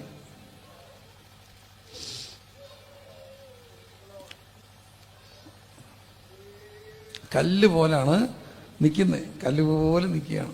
അപ്പോൾ അച്ഛൻ വാക്കത്തി എടുത്ത് വെച്ച് വെട്ടിക്കളെ എവിടെ അനങ്ങാൻ. അമ്മയ്ക്കറിയാവുന്നൊരു വജ്രായുധമുണ്ട്, ഒറ്റ ആയുധമാണ് അമ്മയുടെ ആയുധം. അത് ഈ മലയാളി അമ്മയുടെ ആയുധമാണ്. എന്താണെന്നറിയാമോ? ഇടി. കൊല്ലടി കൊല്ലേ. ഇടി എന്ന് പറഞ്ഞാൽ 1.5 ഇടി അടിക്കുന്നു. ആ ഇടിയുടെ ശബ്ദം കേട്ട പണ്ടത്തേനൊക്കെ മുമ്പിൽ 2-3 ഇടി ഇടിച്ച് അവരങ്ങായി. എൻ്റെ അമ്മ എൻ്റെ മുമ്പിൽ ഇടിച്ചിട്ടുണ്ട്. കൊല്ലടാന്നെ ഇടിച്ചാൽ എല്ലാം. അമ്മയൊക്കെ വലിയ വിശുദ്ധരൊക്കെ ആയിരുന്നു കാര്യമൊക്കെ ചെയ്ത്. എന്നാലും ഇടി വരുമ്പോൾ നമുക്ക് സങ്കടം. 2-3 ഇടി വരുമ്പോൾ നമ്മൾ പറയും എൻ്റെ അമ്മ ഇടി നിർത്തി, ഇനിയും എനിക്ക് വേണ്ട, കെട്ടിയില്ലെന്നല്ലേ ഉള്ളൂ, വേണ്ട, എന്നാലും എൻ്റെ അമ്മ ഇടിക്കണ്ട. അത് അന്നത്തെ പോച്ച്. ഇന്നത്തെ ആണെങ്കിലുണ്ടല്ലോ കല്ല് പോലെ നിൽക്കും. അതുകൊണ്ട് ആരാണ്ട് പാടുന്നത് നെഞ്ചിലാകെ കല്ലാണ്. ഇതെല്ലാം കല്ല, അയത്തില്ല. അച്ചായൻ വെട്ടുകത്തി, അമ്മയുടെ ഇടി ഒന്നും അയക്കത്തില്ല. അവസാനം ഞങ്ങളെ ഉപദേശിമാരെ വിളിക്കും. എന്തിനാണെന്നറിയാമോ? പ്രാർത്ഥിക്കാൻ, ഉദരബന്ധനം അഴിക്കാൻ. ആരാണ്ട് ഏതാണ്ട് കൂടോത്രം ചെയ്ത അഴിക്കാൻ ചെന്നു. പക്ഷേ ഇതൊന്ന് ഇറങ്ങി വന്നിട്ട് വേണ്ടേ അഴിക്കാൻ. ഇത് കടത കടച്ച് മുറിക്കാതിരിപ്പം. മോളെ പാസ്റ്റങ്കിളിസ് വന്നിട്ടുണ്ട്, ഒന്ന് വരുമോ? വരത്തില്ല.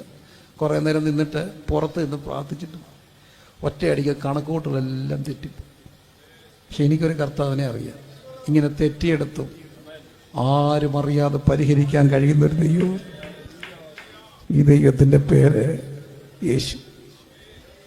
രാത്രി അവനൊരു അടയാളം ചെയ്തു. ആരംഭം എന്താ? എല്ലാവരുടെയും കണക്കൂട്ട് തെറ്റും. പക്ഷേ നിന്റെ കണക്കുകൾ പിഴച്ചാലും കണക്ക് പിഴയ്ക്കാത്ത ഒരുവനുണ്ട്. കണക്കുകൾ പിഴയ്ക്കാത്ത ഒരുവൻ, അവൻ്റെ പേര് യേശു. ഇന്ന് രാത്രിയിൽ എന്നെ ശ്രദ്ധിക്കുന്ന പ്രിയപ്പെട്ടവരെ, എവിടെയോ കണക്കുകൾ പിഴച്ചിട്ടുണ്ടെങ്കിൽ, കണക്കുകൾ പിഴയ്ക്കാത്ത ഒരുവൻ, അവന് നിന്നെക്കുറിച്ചൊരു പദ്ധതിയുണ്ട്. ആ പദ്ധതി നിന്റെ തിന്മയ്ക്കല്ല, നന്മയ്ക്ക. അതുകൊണ്ടാണ് ഇവിടെ ഒരു പാട്ടുപാടി, പൈതൽ പ്രായം മുതൽ ഇന്ന് വരെ എന്നെ പോറ്റി പുലർത്തിയ ദൈവം, അമ്മയുടെ ഉദരത്തിൽ പിണ്ണാകാരമായിരുന്നപ്പോൾ കണ്ട ഒരുവൻ, അവൻ്റെ പേര് യേശു. എല്ലാവരും ഇന്ന് രാത്രിയിലൊന്ന് പ്രാർത്ഥിച്ച്, എൻ്റെ യേശു ഇവിടെ ഉണ്ടെങ്കിൽ തെറ്റുന്ന കണക്കൂട്ടലുകളെ ശരിയാക്കാൻ കഴിയുന്ന കർത്താവ്. കണ്ണടച്ചെല്ലാവരും ഒന്ന് പ്രാർത്ഥിച്ച്, എവിടെയോ കണക്കൂട്ടുകൾ തെറ്റിയിട്ടുണ്ട്. യേശു കർത്താവിൻ്റെ രാത്രി അവിടുത്തെ മുഴു സാന്നിധ്യവുമായി ഇവിടെ വന്നിട്ടുണ്ട്.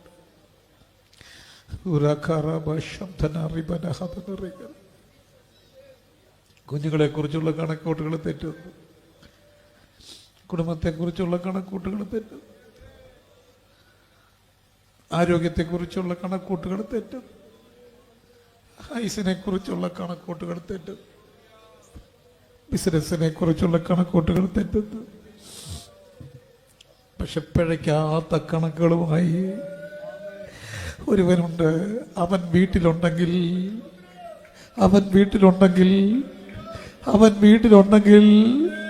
അവൻ വീട്ടിലുണ്ടെങ്കിൽ, അവിടുന്ന് വീട്ടിലുണ്ടെങ്കിൽ തെറ്റിയാലും സാരമില്ല.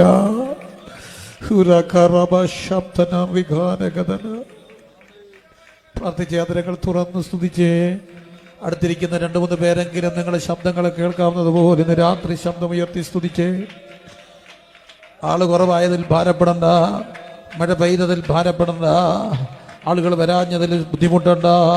ഈ ശബ്ദം വീട്ടിലിരുന്ന് കേൾക്കുന്നവരെ, ഈ കൺവെൻഷന്റെ പ്രഥമ രാത്രിയിൽ നിങ്ങളത് ഈ ശബ്ദം കേൾക്കുമ്പോൾ നിങ്ങളുടെ TV ഒക്കെ ഒന്ന് ഓഫ് ചെയ്യുക, മൊബൈലുകൾ ഒക്കെ ഒന്ന് സ്വിച്ച് ഓഫ് ചെയ്യുക.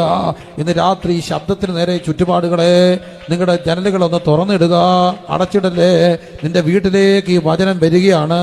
ആ വചനം വന്നാൽ അത് സ്വീകരിച്ച വിടുതലാണ്. എവിടെയോ പിഴച്ച കണക്കൂട്ടലുകളെ ശരിയാക്കാൻ ഒറ്റ വഴി, വിളിക്കൂ, യേശുവേ, യേശുവേ. കുടുംബങ്ങളുടെ നാഥനായ ദൈവമേ, എൻ്റെ വീട്ടിലേക്ക് വരണമേ, എൻ്റെ വീട്ടിലേക്ക് വരണമേ. വിളിച്ചാട്ട് എൻ്റെ വീട്ടിലേക്ക് വിളിച്ച ഓരോ യോഗം ഒരു പുനഃസമർപ്പണമാണ്. ഇന്ന് നിങ്ങളുടെ കണക്കൂട്ടുകൾ തെറ്റിയ ചില മേഖലകളിലേക്ക് യേശു കർത്താവിനെ വിളിക്കാമോ? നിന്റെ കണക്കൂട്ട് തെറ്റിയോ? നിന്റെ കുടുംബമായുള്ള ബന്ധത്തിന്റെ കണക്കൂട്ട് തെറ്റിയോ? ആ തെറ്റിയിടത്തേക്ക് യേശുവിനെ പറ. ആരും ആരെയും ശ്രദ്ധിക്കരുത്, ആരെയും നോക്കരുത്. കർത്താവേ, ഇന്ന വിഷയത്തിൽ എൻ്റെ കണക്കൂട്ട് തെറ്റിപ്പോയി. കല്യാണം കഴിഞ്ഞു, മക്കളില്ല, കണക്കൂട്ട് തെറ്റി. കല്യാണം കഴിഞ്ഞു, സ്വപ്നങ്ങൾ പൊലിയുന്നു. കർത്താവേ, എൻ്റെ കണക്കൂട്ട് തെറ്റി. എൻ്റെ ദൈവമേ, എൻ്റെ കുഞ്ഞിന് ആരോഗ്യ പ്രശ്നം, എൻ്റെ കണക്ക് തെറ്റി. എൻ്റെ കർത്താവേ, എൻ്റെ വീട് പണി തുടങ്ങി, കണക്കൂട്ട് തെറ്റി. എന്ന് എൻ്റെ കർത്താവേ, ആ കണക്കൂട്ട് തെറ്റി എൻ്റെ ജീവിത സാഹചര്യത്തിലേക്ക് ഇന്ന് രാത്രി അങ്ങ് വരണമേ എന്ന് വിളിച്ചേ. നിങ്ങളുടെ മാത്രം സമയം. ലൈവിൽ കേൾക്കുന്നവരുണ്ടെങ്കിൽ, അല്ലെങ്കിൽ നിങ്ങൾ എപ്പോഴെങ്കിലും ഈ ശബ്ദം കേൾക്കുകയാണെങ്കിൽ, നിങ്ങളുടെ കണക്കൂട്ട് തെറ്റിയ ആ ജീവിത സാഹചര്യത്തിലേക്ക് യേശുവിനെ വിളിക്കുക.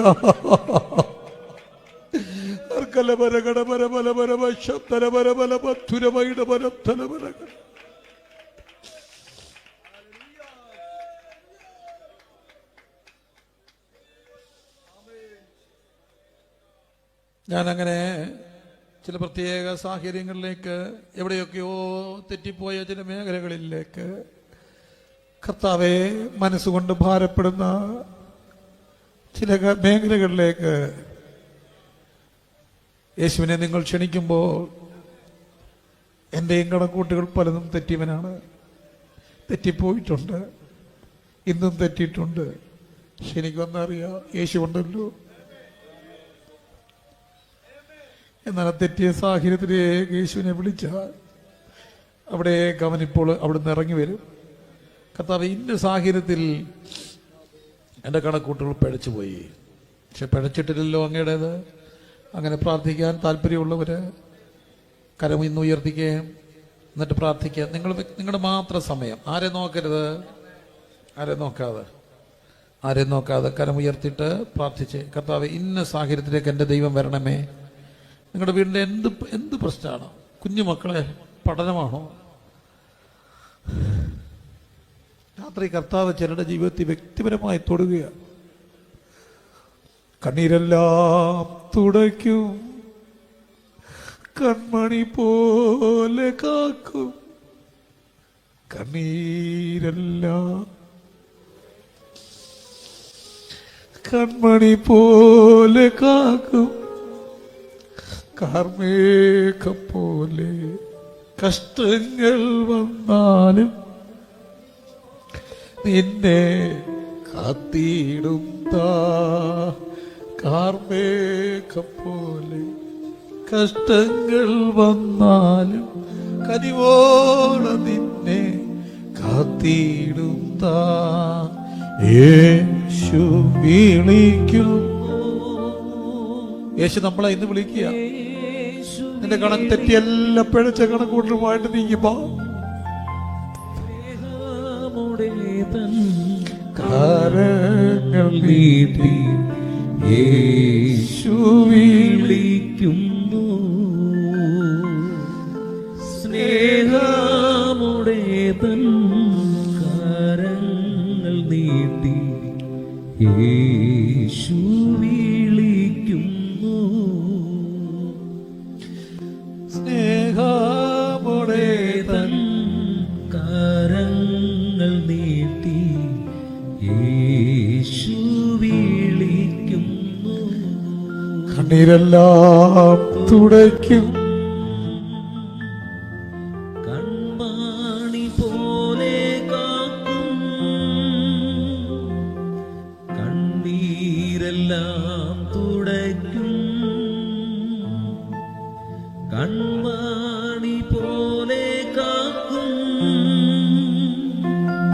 കാർമേഘം പോലെ കഷ്ടങ്ങൾ വന്നാലും അലിവോടെ നിന്നെ കാത്തിടും കാർമേഘം പോലെ കഷ്ടങ്ങൾ വന്നാലും കരിവോടെ നിന്നെ കാത്തിടും യേശു വിളിക്കുന്നു, യേശു വിളിക്കുന്നു. ഓ സ്നേഹമോടെ താൻ കരങ്ങൾ നീട്ടി യേശു വിളിക്കുന്നു. നമുക്കൊന്ന് പ്രാർത്ഥിക്കാം. മോനെ, ആ ഓഡിയൻസിൽ നിന്ന് വീഡിയോ ഒന്ന് മാറ്റാമോ? ചിലപ്പോൾ ഒരു റെസ്ട്രിക്ഷൻ ഉണ്ടാവും. എന്നെ ഫേസ് ചെയ്ത് സോറി. ഇപ്പം മറ്റൊരു വിഷയം, പ്രാർത്ഥന. മോനെ, ഇപ്പം നല്ലൊരു മോനാ. അവന് എപ്പം ഇത് വോളിയം കൺട്രോൾ ചെയ്താലും ഹൗളിംഗ് ഒന്നും ഉണ്ടാകത്തില്ല. എനിക്കവനെ ഭയങ്കര ഇഷ്ടമാണ്. ഞാൻ പ്രാർത്ഥിക്കാൻ പോകും. എനിക്ക് ഭയങ്കര നിയോഗം ഇന്ന് രാത്രി. കണക്കൂട്ട് തെറ്റിയ ചിലരെ വിടിവിക്കാൻ വേണ്ടി യേശു വന്നേക്കുക. എൻ്റെ കർത്താവേ, എൻ്റെ ജീവിതത്തിൻ്റെ ഇന്ന മേഖലയിലേക്ക് നീ ഇന്ന് രാത്രി വരണം. അങ്ങനെ പ്രാർത്ഥിക്കുന്നവർ, പ്രാർത്ഥിക്കാൻ ആഗ്രഹമുള്ളവർ ഒന്ന് എഴുന്നേറ്റ് ഇന്നാട്ട് ഞാൻ നിങ്ങൾക്ക് വേണ്ടി പ്രാർത്ഥിക്കാൻ പോകും. യോഗം തീർന്നിട്ടില്ല, അതുകൊണ്ടാണ് ഞാൻ പറഞ്ഞേ ഓഡിയൻസിൽ നിന്നും ഇത് മാറ്റിയേക്കാം. കാരണം ചിലപ്പോൾ ഒരു ബുദ്ധിമുട്ട് തോന്നും. സ്വാഭാവികമൊക്കെ. എന്നെ എന്തിനും ആരെങ്കിലും കാണുന്നത്, നിങ്ങളെ ആരും കാണണ്ട, എന്നെ കണ്ടാൽ മതി. ഞാനിപ്പോൾ എന്നെ അവർ ഫേസ് ചെയ്തു. പക്ഷെ ഞാൻ നിങ്ങൾക്ക് വേണ്ടി പ്രാർത്ഥിക്കും. അങ്ങനെയുള്ളവർ മാത്രമേ എഴുന്നേക്കാവേ. വെറുതെ ഇത് ഒരു യോഗത്തിന് വേണ്ടി എഴുന്നേക്കുകയല്ല, പാട്ട് പാടാൻ എഴുന്നേക്കുകയല്ല. എന്നിട്ട് പറ, തുറന്ന് പറഞ്ഞു. നിങ്ങളുടെ ഉച്ചത്തിൽ പറ, യേശുവിനോട് പറ. ആരും ശ്രദ്ധിക്കുന്നില്ല. മ്യൂസിക് പ്ലേ ചെയ്യുമ്പോൾ ആ ശബ്ദം മാത്രമേ കേൾക്കത്തുള്ളൂ. നിങ്ങളുടെ ശബ്ദം ആരും ശ്രദ്ധിക്കത്തില്ല. കർത്താവ് കേൾക്കാവുന്ന പോലെ പറഞ്ഞ്, യേശുവേ, ഇന്ന് എൻ്റെ മേഖലയിലേക്ക്, പ്രത്യേകിച്ച് ഇതിനകത്തിരിക്കുന്ന ഒരു പെൺകുട്ടിയെ കർത്താവ് ഇന്ന് രാത്രി പ്രത്യേകമായിട്ട് കാണുകയാണ്. എൻ്റെ ജീവിത സാഹചര്യങ്ങളിലേക്ക് യേശു വരികയാണ്. യേശു ഇന്ന് രാത്രി അവരവരുടെ മാത്രം സമയം, നമ്മുടെ കർത്താവ് മാത്രം, വേറെ ആരും നോക്കരുതേ. ഇതിനകത്ത് ആരും കാണാൻ നിൽക്കരുത്. എല്ലാവരും കണ്ണടച്ച്, എഴുന്നേറ്റവരും എഴുന്നേക്കാത്തവരും എല്ലാം കണ്ണടച്ച് വിളിച്ച്, യേശുവേ, യേശുവേ, യേശുവേ, മാതാവേ, പിതാവേ,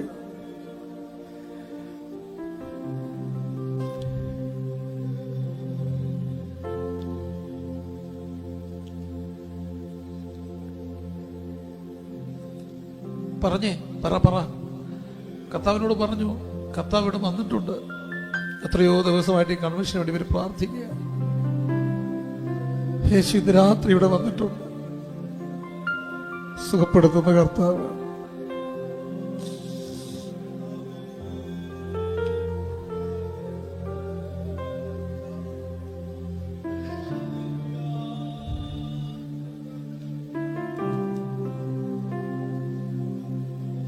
കർത്താവെ, ഇപ്പോൾ എഴുന്നേറ്റ് നിന്ന് വ്യക്തിപരമായി ചില മേഖലകളിലേക്ക് യേശുക്രിസ്തുവിനെ ഉദയകമായിട്ട് ക്ഷണിക്കുന്ന പൊന്നുമക്കളെ, തെറ്റിപ്പോയ കണക്കൂട്ടുകളിലേക്ക് നീ ഇറങ്ങി വരണമേ, ഇറങ്ങി വരണമേ. രാത്രി ആ മേഖലകളെ തൊടണമേ. അത് ആരോഗ്യമാകട്ടെ, സാമ്പത്തികമാകട്ടെ, മാന്യതയാകട്ടെ, തലമുറകളുടേതാകട്ടെ, കൂടപ്പിറപ്പുകളുടേതാകട്ടെ, വീടിൻ്റെതാകട്ടെ, ആത്മീയമാകട്ടെ, ഭൗതികമാകട്ടെ, ശാരീരികമാകട്ടെ, മാനസികമാകട്ടെ, ബന്ധങ്ങളുടേതാകട്ടെ, മരുമക്കളുടേതാകട്ടെ, സമാധാനമില്ലാത്തതാകട്ടെ. എത്ര കഷ്ടപ്പെട്ട ഓരോരുത്തരൊക്കെ മക്കൾക്ക് കല്യാണം ആലോചിക്കുന്നത്. കെട്ടിക്കൊണ്ടുവരുന്ന കുഞ്ഞുങ്ങൾ ബന്ധങ്ങളെ അകറ്റുന്നു. അപ്പൊ തന്നെ തിരിച്ച് എന്ത് കഷ്ടപ്പെട്ട ഒരു പെൺകുഞ്ഞിനെ കെട്ടിച്ചയക്കുന്നത്. കെട്ടിച്ച വീട്ടിൽ എല്ലാ വിദ്യാഭ്യാസവും കൊടുത്ത് ചോദിച്ച പൈസയ്ക്ക് ഇരട്ടി കൊടുത്ത് കെട്ടിച്ച് വിട്ട എത്രയോ മക്കൾ എന്നോട് പറഞ്ഞിട്ടുണ്ട്, ചെന്ന നാൾ മുതൽ കണ്ണീര് ചോറ് വീഴാതെ കഴിച്ചിട്ടില്ല. പെൺകുഞ്ഞിനെ ഓർക്കുമ്പോ നൊമ്പരപ്പെടുന്ന ഒത്തിരി മാതാപിതാക്കൾ. എന്നാ ഇന്ന് രാത്രി യേശു പറയുന്നു, എത്ര തെറ്റിയാലും എന്റെ കർത്താവ് പഴക്കിന്റെ കണക്കൂട്ടുകൾ തെറ്റത്തില്ല. വിളിച്ചേ യേശുവേ, അത് നിങ്ങളുടെ മോളുടെ വീട്ടിലേക്കാണോ?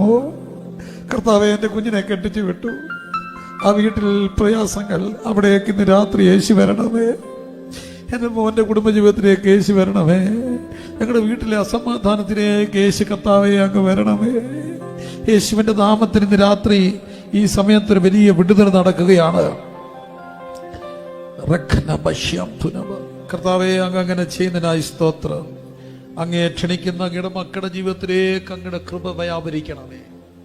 ഈ നിമിഷം തന്നെ അത് സംഭവിക്കട്ടെ, യേശു ക്രിസ്തുവിന്റെ നാമത്തിൽ തന്നെ ആമേൻ. കരങ്ങൾ അടിച്ച് എല്ലാവരും ദൈവത്തെ സ്തുതിച്ചേ, അതിരങ്ങൾ തുറന്ന് സ്തുതിച്ചേ, വിശ്വാസത്തോടെ സ്തുതിച്ചേ. രാത്രി നിങ്ങൾ മടങ്ങുന്നത് കൊട്ട വിട്ടൊഴിഞ്ഞവരായി, ഭാരം ഒഴിഞ്ഞവരായി പോകുക, വിശ്വസിച്ച് പോകുക. കർത്താവ് സുഖപ്പെടുത്തുന്ന ദൈവം, അത്ഭുതങ്ങളെ ചെയ്യുന്ന ദൈവം. മുമ്പോട്ട് ചിന്തിക്കാം. രണ്ടാമത്തെ അടയാളം, ലളിതമായ ചില കാര്യങ്ങൾ. രണ്ടാമത്തെ അടയാളം 44-ാം അധ്യായം 45 ഗലീലയ്ക്ക് പോയി 6-ാം വാക്യം അല്ലേ, 46. പിന്നെയും താൻ വെള്ളം വീഞ്ഞാക്കിയ ഗലീലയിലെ കാനായിൽ വന്നു. അവിടെ രാജഭൃത്യന്റെ മകൻ കഫർന്നഹൂമിൽ നിന്ന് വന്നു. അവൻ യഹൂദദേശത്ത് വന്നിട്ട് പറയുന്നു, യേശു അവൻ അവിടെ വന്നിട്ട് യേശുണ്ട് പറയുന്നു, എൻ്റെ കുഞ്ഞെന്തായി? മരിപ്പാറായി. അപ്പൊ കർത്താവ് ഒരു കാര്യം പറഞ്ഞു, അടയാളങ്ങളും അത്ഭുതം കണ്ടിട്ടല്ലാതെ ഈ ജനം എന്ത് ചെയ്യത്തില്ല, വിശ്വസിക്കുന്നത്. അപ്പൊ യേശു അവൻ പറഞ്ഞു, കർത്താവെ പ്രസംഗിക്കരുത്, ഇപ്പം എൻ്റെ കുഞ്ഞെന്തായി?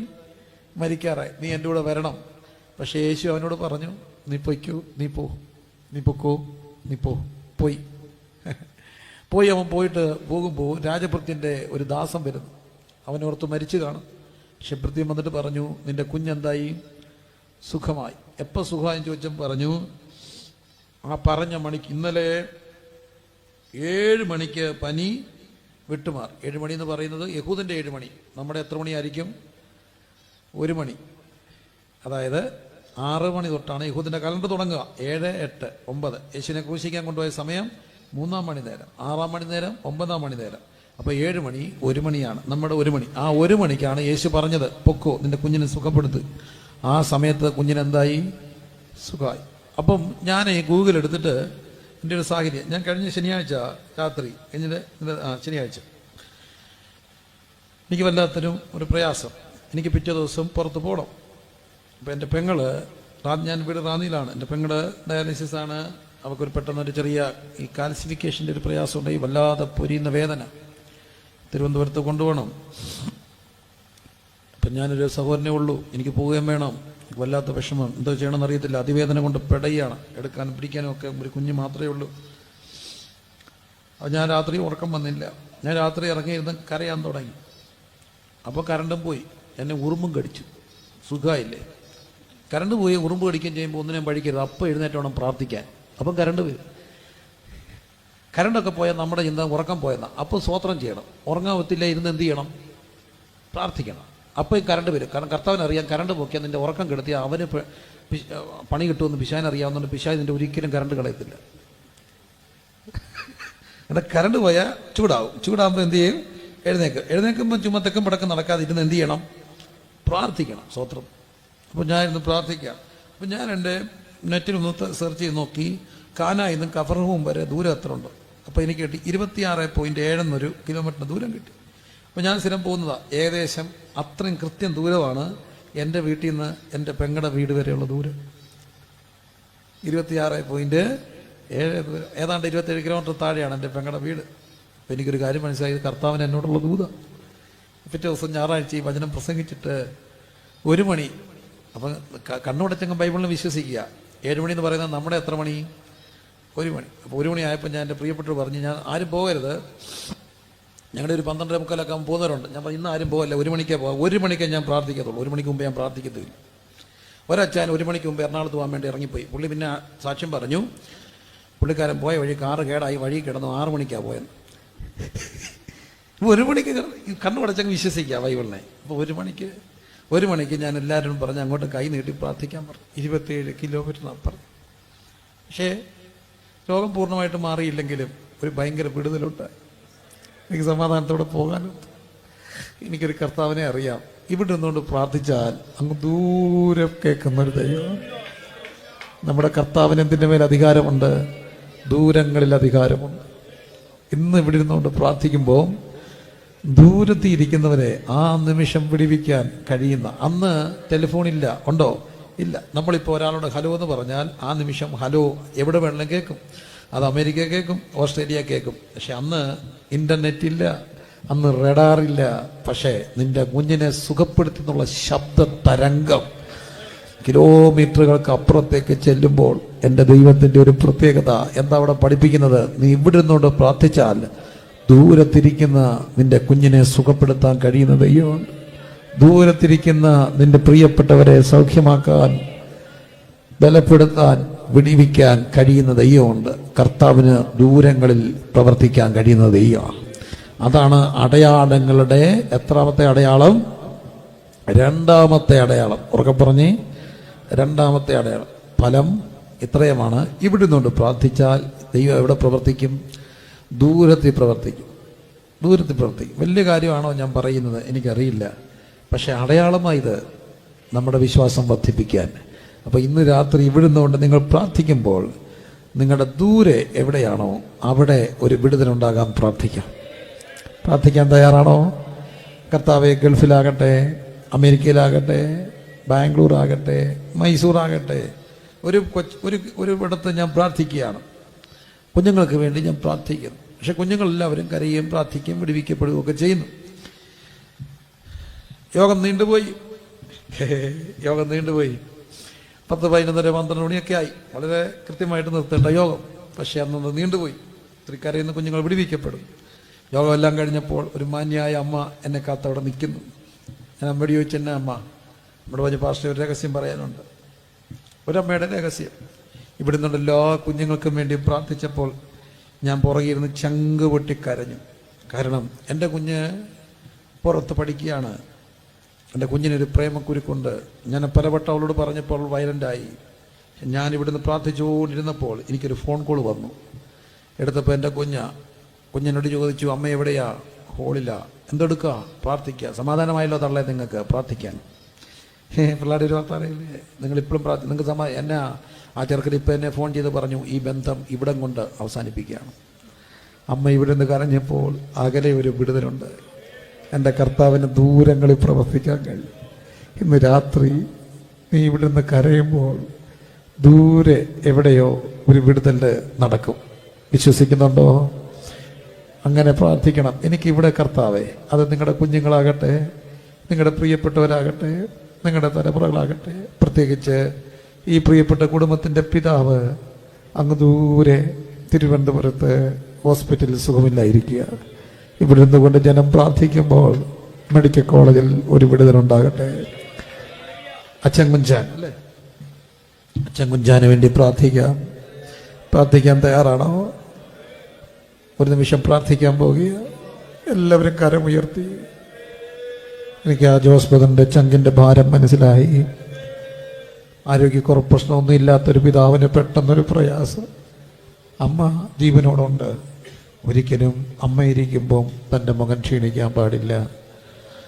എല്ലാവരും പ്രാർത്ഥിച്ചേ. തിരുവനന്തപുരത്ത് ഇവിടെ നിന്ന് ഒരു 60 കിലോമീറ്റർ കാണുമോ, 70 കിലോമീറ്റർ ദൂരെ ആ മെഡിക്കൽ കോളേജിൽ അച്ഛൻ കുഞ്ചാനെ സുഖപ്പെടുത്തുവാൻ പ്രാർത്ഥിച്ച്, യേശുവേ ഞങ്ങളിപ്പോൾ പ്രാർത്ഥിക്കുക. തൻ്റെ മകന് ശുശ്രൂഷയ്ക്ക് ഓടിപ്പോകേണ്ടതാ. ശുശ്രൂഷയ്ക്ക് പോകണമെങ്കിൽ പിതാവ് ആരോഗ്യത്തോടെ ഇരിക്കണം. യേശുവിൻ്റെ നാമത്തിൽ ഇന്ന് രാത്രി ഞങ്ങൾ വിടുന്നോണ്ട് പ്രാർത്ഥിക്കുമ്പോൾ ഒരത്ഭുതകരമായ വിടുതൽ അങ്ങ് തിരുവനന്തപുരത്തേക്ക് എത്തണമേ. ആ കർത്താവെ, ആ മെഡിക്കൽ കോളേജിൽ താനായിരിക്കുന്ന ന്യൂറോയിൽ യേശുവിൻ്റെ നാമത്തിൽ ഒരു ദൈവപ്രവൃത്തി ഉണ്ടാകുവാൻ ഞങ്ങൾ ഇവിടുന്നോട് പ്രാർത്ഥിക്കുമ്പോൾ ഞങ്ങൾ വിശ്വസിച്ച് പ്രാർത്ഥിക്കുന്നു. ഈ കൺവെൻഷൻ തീരുന്നതിന് മുമ്പ് അതിൻ്റെ ഒരു സാക്ഷ്യവുമായി ജോസ് ബ്രദർ എഴുന്നേൽക്കണമേ. ഞങ്ങൾ വിശ്വസിച്ച് പ്രാർത്ഥിക്കുക. ഈ വചനത്തിൻ്റെ വെളിച്ചത്തിൽ രാജഭൃത്യൻ്റെ മകനെ സുഖപ്പെടുത്തിയ കർത്താവേ, യേശുവിൻ നാമത്തിൽ ഇപ്പോൾ ഞങ്ങൾ പ്രാർത്ഥിക്കുമ്പോൾ അങ്ങ് അവിടെ തിരുവനന്തപുരത്ത് ഒരു വിടുതൽ കൊടുക്കണേ എന്ന് ഞങ്ങൾ പ്രാർത്ഥിക്കുന്നു. യേശുവിൻ നാമത്തിൽ അങ്ങനെ സംഭവിക്കട്ടെ. കർത്താവ് അങ്ങനെ ചെയ്യണമേ, യേശു ക്രിസ്തുവിൻ നാമത്തിൽ തന്നെ. ആമേൻ. ദൂരങ്ങളിൽ പ്രവർത്തിപ്പാൻ കഴിയുള്ള ദൈവം. അങ്ങനെയാണെങ്കിൽ ഇന്ന് ഇവിടുന്നോണ്ട് പ്രാർത്ഥിക്കുമ്പോൾ കർത്താവെ, ദൂരെ ഇരിക്കുന്ന എൻ്റെ കുഞ്ഞ്, ദൂരെ ഇരിക്കുന്ന എൻ്റെ സഹോദരൻ, ദൂരെ ഇരിക്കുന്ന എൻ്റെ പ്രിയപ്പെട്ടവൻ, ദൂരെ ഇരിക്കുന്ന ആരുമാകട്ടെ, അകലങ്ങളിൽ ദൂരെ എനിക്ക് ഒരു വിടുതലിൻ്റെ വിഷയമുണ്ട്, പ്രാർത്ഥിക്കണം എന്ന് ആഗ്രഹിക്കുന്നവർ കരമുയർത്തിക്കേ. അവിടെ ദൂരെ ഒരു വിടുതൽ കരമുയർത്തി പ്രാർത്ഥിച്ചേ. എവിടെയാണോ അവിടെ വിശ്വാസത്തോടെ നിങ്ങൾ ഉയർത്ത്. നിങ്ങളും ദൈവവും മാത്രം കരമുയർത്തിക്കേ, കരമുയർത്തി പ്രാർത്ഥിച്ചേ. അങ്ങ് ദൂരെ ഒരു വിടുതലുണ്ടാകട്ടെ. നിങ്ങൾ ഹൃദയം നിറഞ്ഞ് പ്രാർത്ഥിക്കാത്ത ആ ദൂരം എവിടെയാണോ ആ വിഷയം ദൈവത്തോട് പറയുക. ഇപ്പം നിങ്ങളുടെ സമയമാണ്. ദൈവത്തോട് പറയുക, കർത്താവേ, അത് കുവൈറ്റിലാകട്ടെ, മസ്കറ്റിലാകട്ടെ, മൈസൂറാകട്ടെ, ബാംഗ്ലൂരാകട്ടെ, മംഗലാപുരത്താകട്ടെ, തിരുവനന്തപുരത്താകട്ടെ, കോട്ടയത്താകട്ടെ, കോഴിക്കോട്ടാകട്ടെ, കൊട്ടാരക്കരയാകട്ടെ, എവിടെയാണോ അവിടെ കർത്താവെ, ഇന്ന വിഷയത്തിന്മേൽ എനിക്കൊരു വിടുതൽ വേണം. പ്രാർത്ഥിച്ചേ. അതരം തുറന്ന് സ്തുതിച്ച് പ്രാർത്ഥിച്ചേ. അതരം തുറന്ന് സ്തുതിച്ച് പ്രാർത്ഥിച്ചേ. യേശുവിൻ്റെ നാമത്തിൽ കർത്താവെ, ദൂരെ പ്രവർത്തിക്കുന്ന ദൈവമേ, തിരുവനന്തപുരത്ത് കിടക്കുന്ന അച്ഛൻകുഞ്ചാന് വേണ്ടി ഞങ്ങൾ പ്രാർത്ഥിച്ചു. ഞങ്ങൾ വിശ്വസിക്കുന്നു ഈ ജീവന്റെ വചനം ഇപ്പോൾ അവിടെ എത്തിയിട്ടുണ്ട്. ഞങ്ങൾ ഈ പ്രാർത്ഥിച്ച 9:05 9:05 അവിടെ ഒരു വിടുതലുണ്ടായെന്ന് ഞങ്ങൾ വിശ്വസിക്കുന്നു. ഈ 9:05 ഈ മക്കൾ പ്രാർത്ഥിക്കുമ്പോൾ ദൂരെ ഒരു വിടുതൽ കൊടുക്കണേ, ദൂരെ ഒരു വിടുതൽ കൊടുക്കണേ, ദൂരെ ഒരു വിടുതൽ കൊടുക്കണേ കർത്താവേ, ദൂരെ വിടുതൽ കൊടുക്കണമേ. റിഖാനാഭാഷം കണ്ടു നിറഞ്ഞ് ചങ്ക് കലങ്ങി ദൈവത്തോട് വേദന പറയുന്ന ഈ പ്രിയപ്പെട്ടവരുടെ ദൂരങ്ങളിൽ നിന്റെ വിടുതൽ കൊടുക്കണേ കർത്താവേ. ഈ ശബ്ദം കേൾക്കുന്ന എൻ്റെ അയൽക്കാരായ ബഹുമാന പ്രിയപ്പെട്ടവരെ, നിങ്ങൾക്കും പ്രാർത്ഥനയുണ്ടെങ്കിൽ ഈ നിമിഷം നിങ്ങളും പ്രാർത്ഥിക്കുക. എവിടെയോ ദൂരെ നിങ്ങളൊരു പക്ഷേ ഈ ശബ്ദം നിങ്ങളെ കേൾപ്പിക്കുന്നത് ദൈവം അല്ലയോ? ദൈവത്തിൻ്റെ വചനം ജനൽ തുറന്നിട്ട് നിങ്ങളുടെ വീട്ടിലേക്ക് കയറട്ടെ. കർത്താവേ, രാജഭൃത്യൻ്റെ മകനെ സുഖപ്പെടുത്തിയ എൻ്റെ കർത്താവേ, ഇന്ന് രാത്രിയിൽ ഈ 9:05 എന്നെ ദൂരെ ഇരിക്കുന്ന ആ വിഷയത്തിൻ്റെ മേൽ നിന്റെ കരം വെളിപ്പെടണമേ കർത്താവേ. കരമുയർത്തി അങ്ങയോട് നിലവിളിക്കുന്ന ഈ പ്രിയപ്പെട്ടവരെ ദൈവം ഇപ്പോൾ സുഖപ്പെടുത്തണമേ. ഈ പ്രിയപ്പെട്ടവരെ സുഖപ്പെടുത്തണമേ. ഈ പ്രിയപ്പെട്ടവരെ സുഖപ്പെടുത്തണമേ കർത്താവ്. അങ്ങനെ ചെയ്യണമേ യേശുവിൻ നാമത്തിൽ തന്നെ. ആമേൻ. അകലങ്ങളിൽ പ്രവർത്തിക്കുന്ന ദൈവം പ്രവർത്തിക്കുന്ന ദൈവം. വിശ്വസിക്കുന്നവർ ദൈവത്തിന് സ്തോത്രം ചെയ്തേ. ഹല്ലേലൂയ. കരമടിച്ച് ദൈവത്തെ സ്തുതിച്ച്, കരങ്ങളെ അടിച്ച് ദൈവത്തെ സ്തുതിച്ച്, കരങ്ങളടിച്ച് ദൈവത്തെ സ്തുതിച്ച്. ഹർക്കാദിഗാനഗദന ശംധന റിവന ഹദന റിഗല രബന ഹദന റിഗല ഹുരഗന ശംധന റിഗന ഹത്തന റിഗല. കർത്താവേ, ദൂരെ പ്രവർത്തിപ്പാൻ നിനക്ക് കഴിയും. അടയാളങ്ങളിൽ രണ്ടാമത്തേത് ദൂരങ്ങളിൽ പ്രവർത്തിക്കുന്ന ദൈവം. ഒരമ്മയുടെ കണ്ണീര് അങ്ങ് ദൂരെ മകനെ പിടിപ്പിക്കും. ഒരു ഭാര്യയുടെ കണ്ണീര് അങ്ങ് ദൂരെ ഭർത്താവിനെ മേൽ പിടിപ്പിക്കും. ഒരു മകന്റെ കണ്ണീര് അങ്ങ് ദൂരെ പിതാവിനെ പിടിപ്പിക്കും. ഒരപ്പന്റെ കണ്ണീര് അങ്ങ് ദൂരെ മകനെ പിടിപ്പിക്കും. ഒരമ്മയുടെ കണ്ണീര് അങ്ങ് ദൂരെ കെട്ടിച്ചു വിട്ട മോടെ വീട്ടിൽ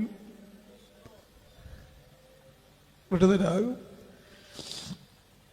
ഒരു കൂടപ്പുറപ്പിന്റെ കണ്ണീര് ഇവിടെ സഹോദരന്റെയും വിടുതലിന് കാരണം. ദൂരെ വിടുവിക്കുന്ന ദൈവം, ദൂരെ വിടുവിക്കുന്ന ദൈവം.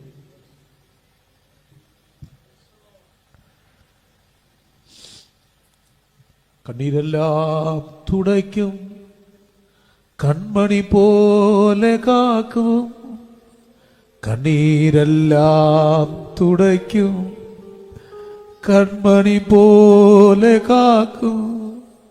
കാർമേഘം പോലെ കഷ്ടങ്ങൾ വന്നാൽ കനിവോടെ നിന്നെ കാത്തിടും. കാർമേഘം പോലെ കഷ്ടങ്ങൾ വന്നാലും കനിവോടെ നിന്നെ കാത്തിടും താനേശു വിളിക്കുന്നു, യേശു വിളിക്കുന്നു, സ്നേഹമോടേത കരങ്ങൾ നീട്ടി യേശു വിളിക്കുന്നു.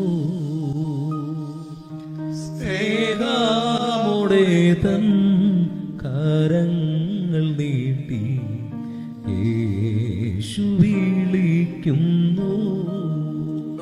കുളക്കടവില് മൂന്നാമത്തെ അടയാളം, 5-ാമത്തെ അധ്യായം. ഒരു മനുഷ്യൻ എവിടെ കിടപ്പുണ്ടായിരുന്നു? ബെഥെസ്ദ കുളക്കടവിൽ. വേഗത്തിൽ പറയാം, എത്ര ആണ്ടായിട്ട്? 38. എനിക്ക് അത്ഭുതം തോന്നിയത്, എൻ്റെ യേശുവിന് അന്ന് ഒരു 31 വയസ്സല്ലേ 32 വയസ്സ് കാണും. എൻ്റെ യേശു ഭൂമിയിലേക്ക് അവതരിക്കുന്നതിന് മുമ്പേ അവനവിടെ കിടപ്പുണ്ട്. പക്ഷേ ഈ ഭൂമി വരുന്നതിന് മുമ്പേ അവനവനെ കണ്ടു. അവൻ്റെ അടുക്ക് ഞാൻ പോകും, അവൻ്റെ അടുക്ക് ഞാൻ പോകും. 38 മനുഷ്യൻ്റെ അടുക്ക് വന്നിട്ട് കർത്താവ് ചോദിച്ചു, നിനക്ക് സൗഖ്യമാകാൻ എന്തുണ്ടോ? മനസ്സുണ്ട്. അവൻ പറഞ്ഞു, എന്നെ എടുത്തിറക്കാൻ എന്തില്ല? ആരുമില്ല. പക്ഷേ ഒരു കാര്യം ചെയ്തു, ഇവനെ കൊണ്ടുവന്നപ്പോൾ ഒത്തിരി പേര് കാണും. എടുക്കാൻ വേണ്ടി, എറിയാൻ വേണ്ടി, കുളത്തിലിറക്കാൻ വേണ്ടി ആരൊക്കെ ആദ്യം തൊട്ടേ ശ്രമിച്ചു കാണും. പക്ഷെ കൊണ്ടുവന്നവരെല്ലാം പോയി കാണും. ഇതാണ് രോഗം. ഒരു രോഗം തുടങ്ങിയാൽ ഒത്തിരി രോഗികൾ വന്നു. കിടപ്പിലായപ്പോൾ എല്ലാവരും വന്നു. പക്ഷെ കുറേ നാൾ കിടന്നാൽ പിന്നെ ആരും വരാതാകും.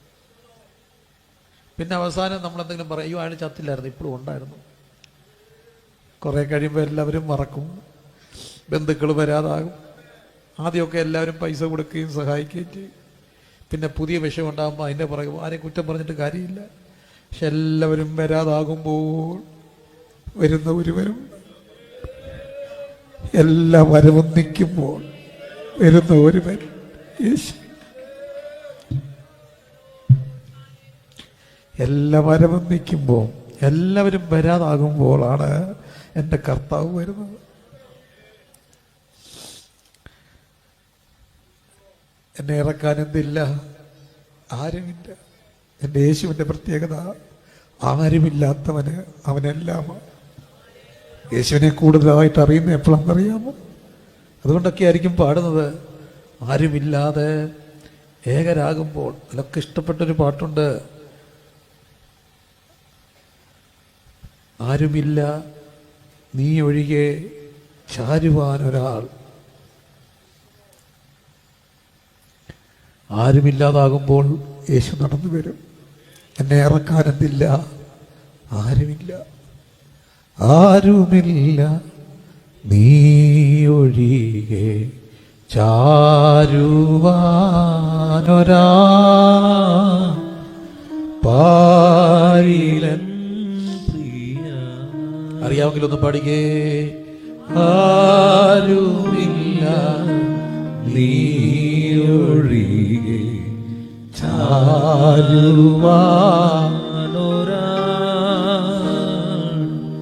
പാരിലൻ പ്രിയ. അവന്റെ മറുപടി, മനസ്സുണ്ടോ? ആരുമില്ല. മനസ്സുണ്ടോ? ആരുമില്ല. ആരുമില്ലാതായപ്പോൾ അവൻ വന്നു, അവനെ സുഖപ്പെടുത്തി. എത്രയാണ്ട്? 38 ആണ്ട്. കർത്താവിൻ്റെ പ്രത്യേകത, എത്ര വർഷം പഴക്കമുണ്ടെങ്കിലും കാലത്തിന്മേല്, കാലതാമസങ്ങളുടെ മേലും പഴക്കങ്ങളുടെ മേലും പ്രവർത്തിക്കാൻ കഴിവുള്ള ഒരു ദൈവമുണ്ട്. എത്ര വർഷമായി അപ്പൻ്റെ മദ്യപാനം, എത്ര വർഷമായി ഈ പ്രശ്നം, എത്ര വർഷമായി രോഗം, എത്ര വർഷമായി കിട്ടാക്കടം എന്ന എത്ര വർഷം പഴക്കമുള്ളതിനെയും പ്രവർത്തിപ്പാൻ കഴിവുള്ളൊരു ദൈവമുണ്ട്. കല്യാണം കഴിഞ്ഞു, 5 വർഷമായി മക്കളില്ല. ഞാൻ കണ്ടിട്ടുണ്ട് 12 വർഷം വരെ മക്കളില്ലാത്തവർക്ക്, ഒരു ക്ലിനിക്കിലും പോയിട്ടുണ്ടാകാത്തവർക്ക്, ആയതെല്ലാം അബോട്ടായി പോയവർക്ക് അവസാനം ഇനി ഒന്നും ചെയ്യാനില്ല ഡോക്ടർ പറഞ്ഞിട്ട് കർത്താവ് കുഞ്ഞുങ്ങളെ കൊടുക്കുന്നത് കണ്ടിട്ടുണ്ട്. കാലപ്പഴക്കങ്ങളുടെ, കാലതാമസങ്ങളുടെ മേൽ അധികാരമുള്ള എൻ്റെ ദൈവമുണ്ട്. ഇന്ന് രാത്രി എത്ര വർഷം പഴക്കമുള്ള വിഷയമാണെങ്കിലും അതിന്മേൽ പ്രവർത്തിപ്പാൻ എൻ്റെ യേശു വന്നിട്ടുണ്ട്. രാമന ശകന റിഗന അബ്ധനെ റിഗനെ രഗനെ രഗനെ ശകനെ എല്ലാവരും സ്തുതിച്ചറിയിച്ചേ. നിങ്ങളുടെ കാലപ്പഴക്കങ്ങളായ അല്പം തന്നെ ചില കാലതാമസങ്ങളുടെ മേൽ പ്രവർത്തിപ്പാൻ ശക്തിയുള്ളൊരു ദൈവമുണ്ട്. ഒത്തിരി ഇടത്ത് ഞാൻ പോയി, മടുക്കര് പിള്ളേർ അന്തം വിട്ടുപോയി, ഒന്നിനും കുറവില്ല. പക്ഷെ 36 വയസ്സായി കല്യാണം നടന്നിട്ടില്ല, 38 വയസ്സായി കല്യാണം നടന്നിട്ടില്ല. ഭയങ്കര താമസങ്ങൾ. എൻ്റെ കർത്താവിന് പ്രവർത്തിക്കാൻ ഒരു നിമിഷം മതി. ചില താമസങ്ങളുടെ മേൽ പ്രവർത്തിപ്പാൻ ശക്തിയുള്ളൊരു ദൈവമുണ്ട്. അപ്പം തന്നെ ഡയബറ്റിക് എത്ര നാളായി? 30 വർഷം, 20 വർഷം, 10 വർഷം, 12 വർഷം. ഇതൊന്നും സുഖപ്പെടുത്തലെന്ന് പറഞ്ഞാലും പല സാക്ഷ്യങ്ങൾ പലയിടത്ത് വെച്ച് കേട്ടു. ഒത്തിരി നാളായതിനെ സുഖപ്പെടുത്തുന്ന ഒരു ദൈവമുണ്ട്, സുഖപ്പെടുത്തുന്ന ഒരു ദൈവമുണ്ട്. ആ കർത്താവ് ഇന്ന് രാത്രി ഇവിടെ വന്നിട്ടുണ്ട്. നിനക്ക് വേണ്ടി മാത്രമായി യോഗം, നിനക്ക് വേണ്ടി മാത്രമായി യോഗം, നിനക്ക് വേണ്ടി മാത്രമായി യോഗം. കണ്ണുകളെല്ലാം അടച്ച് പ്രാർത്ഥിച്ച് കാലതാമസങ്ങൾ ഇത്ര വർഷമായ 1 മാസം, 1 വർഷം, 2 വർഷം, 3 വർഷം, 4 വർഷം, 5 വർഷം. കർത്താവേ ഇന്ന് മാറും.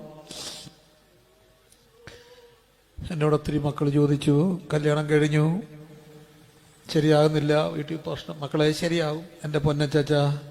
ഇനി എന്ന് ശരിയാകാനാ? മൂക്കി പല്ലുകൾ തട്ടോ. ഇനി വയസ്സനായിട്ട് ശരിയായിട്ട് എന്താ പ്രയോജനം?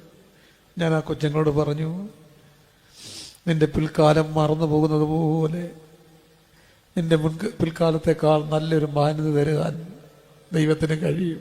ഒഴുകിപ്പോയ വെള്ളം പോലെ നീ അതിനെ ഓർക്കത്തക്കവണ്ണം വർഷങ്ങൾ നീ അനുഭവിച്ച സകല വേദനയും ഒഴുകിപ്പോയ വെള്ളം പോലെ ഓർക്കത്തക്കവണ്ണം വർഷങ്ങൾ കൊണ്ട് അനുഭവിച്ചതിനെ വർഷങ്ങൾ കൊണ്ട് തിരിച്ചു വരുത്താൻ കഴിവുള്ളൊരു ദൈവമുണ്ട്. ഒത്തിരി വേദന ഭർത്താവിനെ കൊണ്ട് അനുഭവിച്ച ചെറുപ്പത്തിലെ വിധവയായി പോയ ഒരമ്മ ഇന്ന് എന്നെ വിളിച്ചു. മക്കള് അവിടെ ഇവിടെ പോയേക്കും അമ്മ പ്രാർത്ഥിച്ചു. അവരുടെ സന്തോഷം അവിടുന്ന് അങ്ങോട്ട് പിള്ളേരെല്ലാം കൊണ്ടുപോവുക. ഞാനപ്പം വെച്ചിട്ട് കരഞ്ഞു. കാരണം അവർ അനുഭവിച്ച വേദന എനിക്കറിയാം. അവർ അനുഭവിച്ചതെല്ലാം ഒഴുകിപ്പോയ വെള്ളം പോലെ ഓർക്കത്തക്ക എൻ്റെ ദൈവത്തിന് പ്രവർത്തിപ്പാൻ കഴിയും. 38 വർഷം. നിനക്ക് മനസ്സുണ്ടോ? എനിക്ക് ആരുമില്ല. നിനക്ക് മനസ്സുണ്ടോ? എനിക്ക് ആരുമില്ല. എല്ലാം ഉള്ളവന് ഞാനീ പറയുന്നത് മനസ്സിലാകത്തില്ല.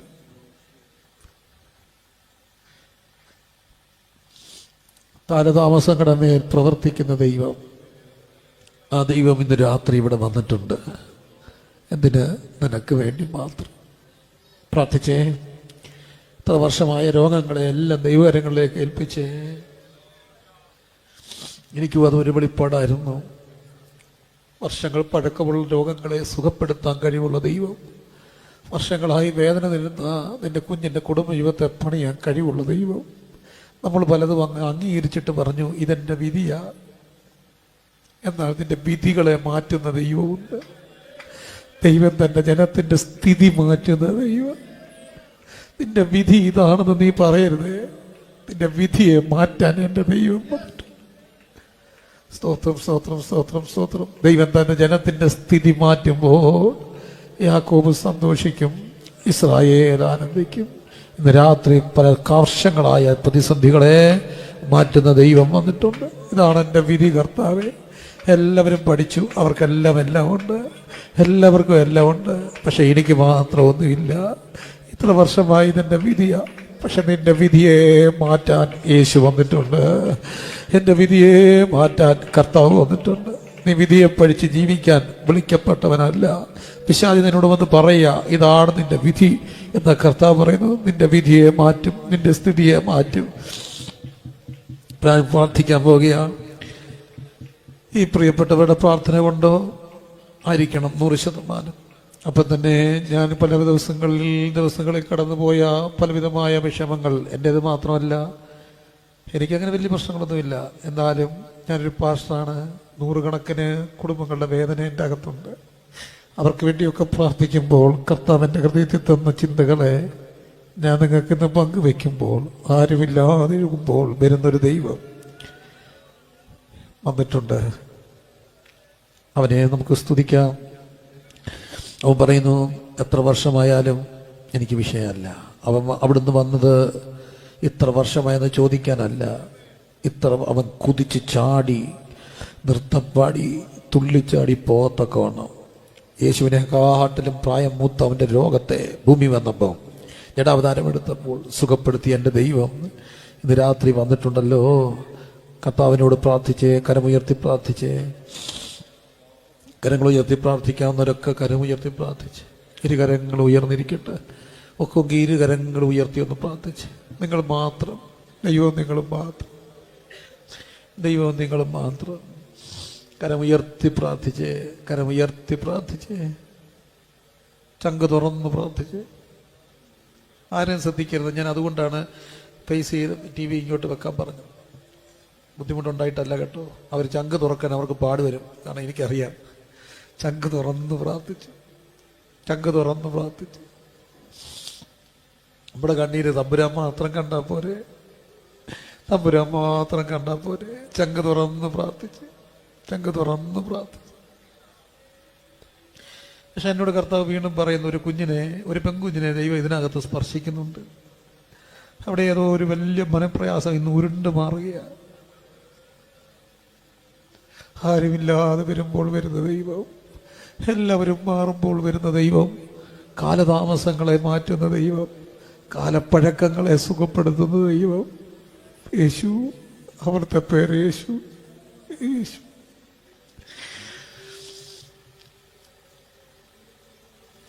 അപ്പൊ നിങ്ങളുടെ ശ്വാസത്തെക്കാൾ അടുത്തിന്ന് രാത്രി പന്തലിൽ കൂടെ വരുന്നുണ്ട്.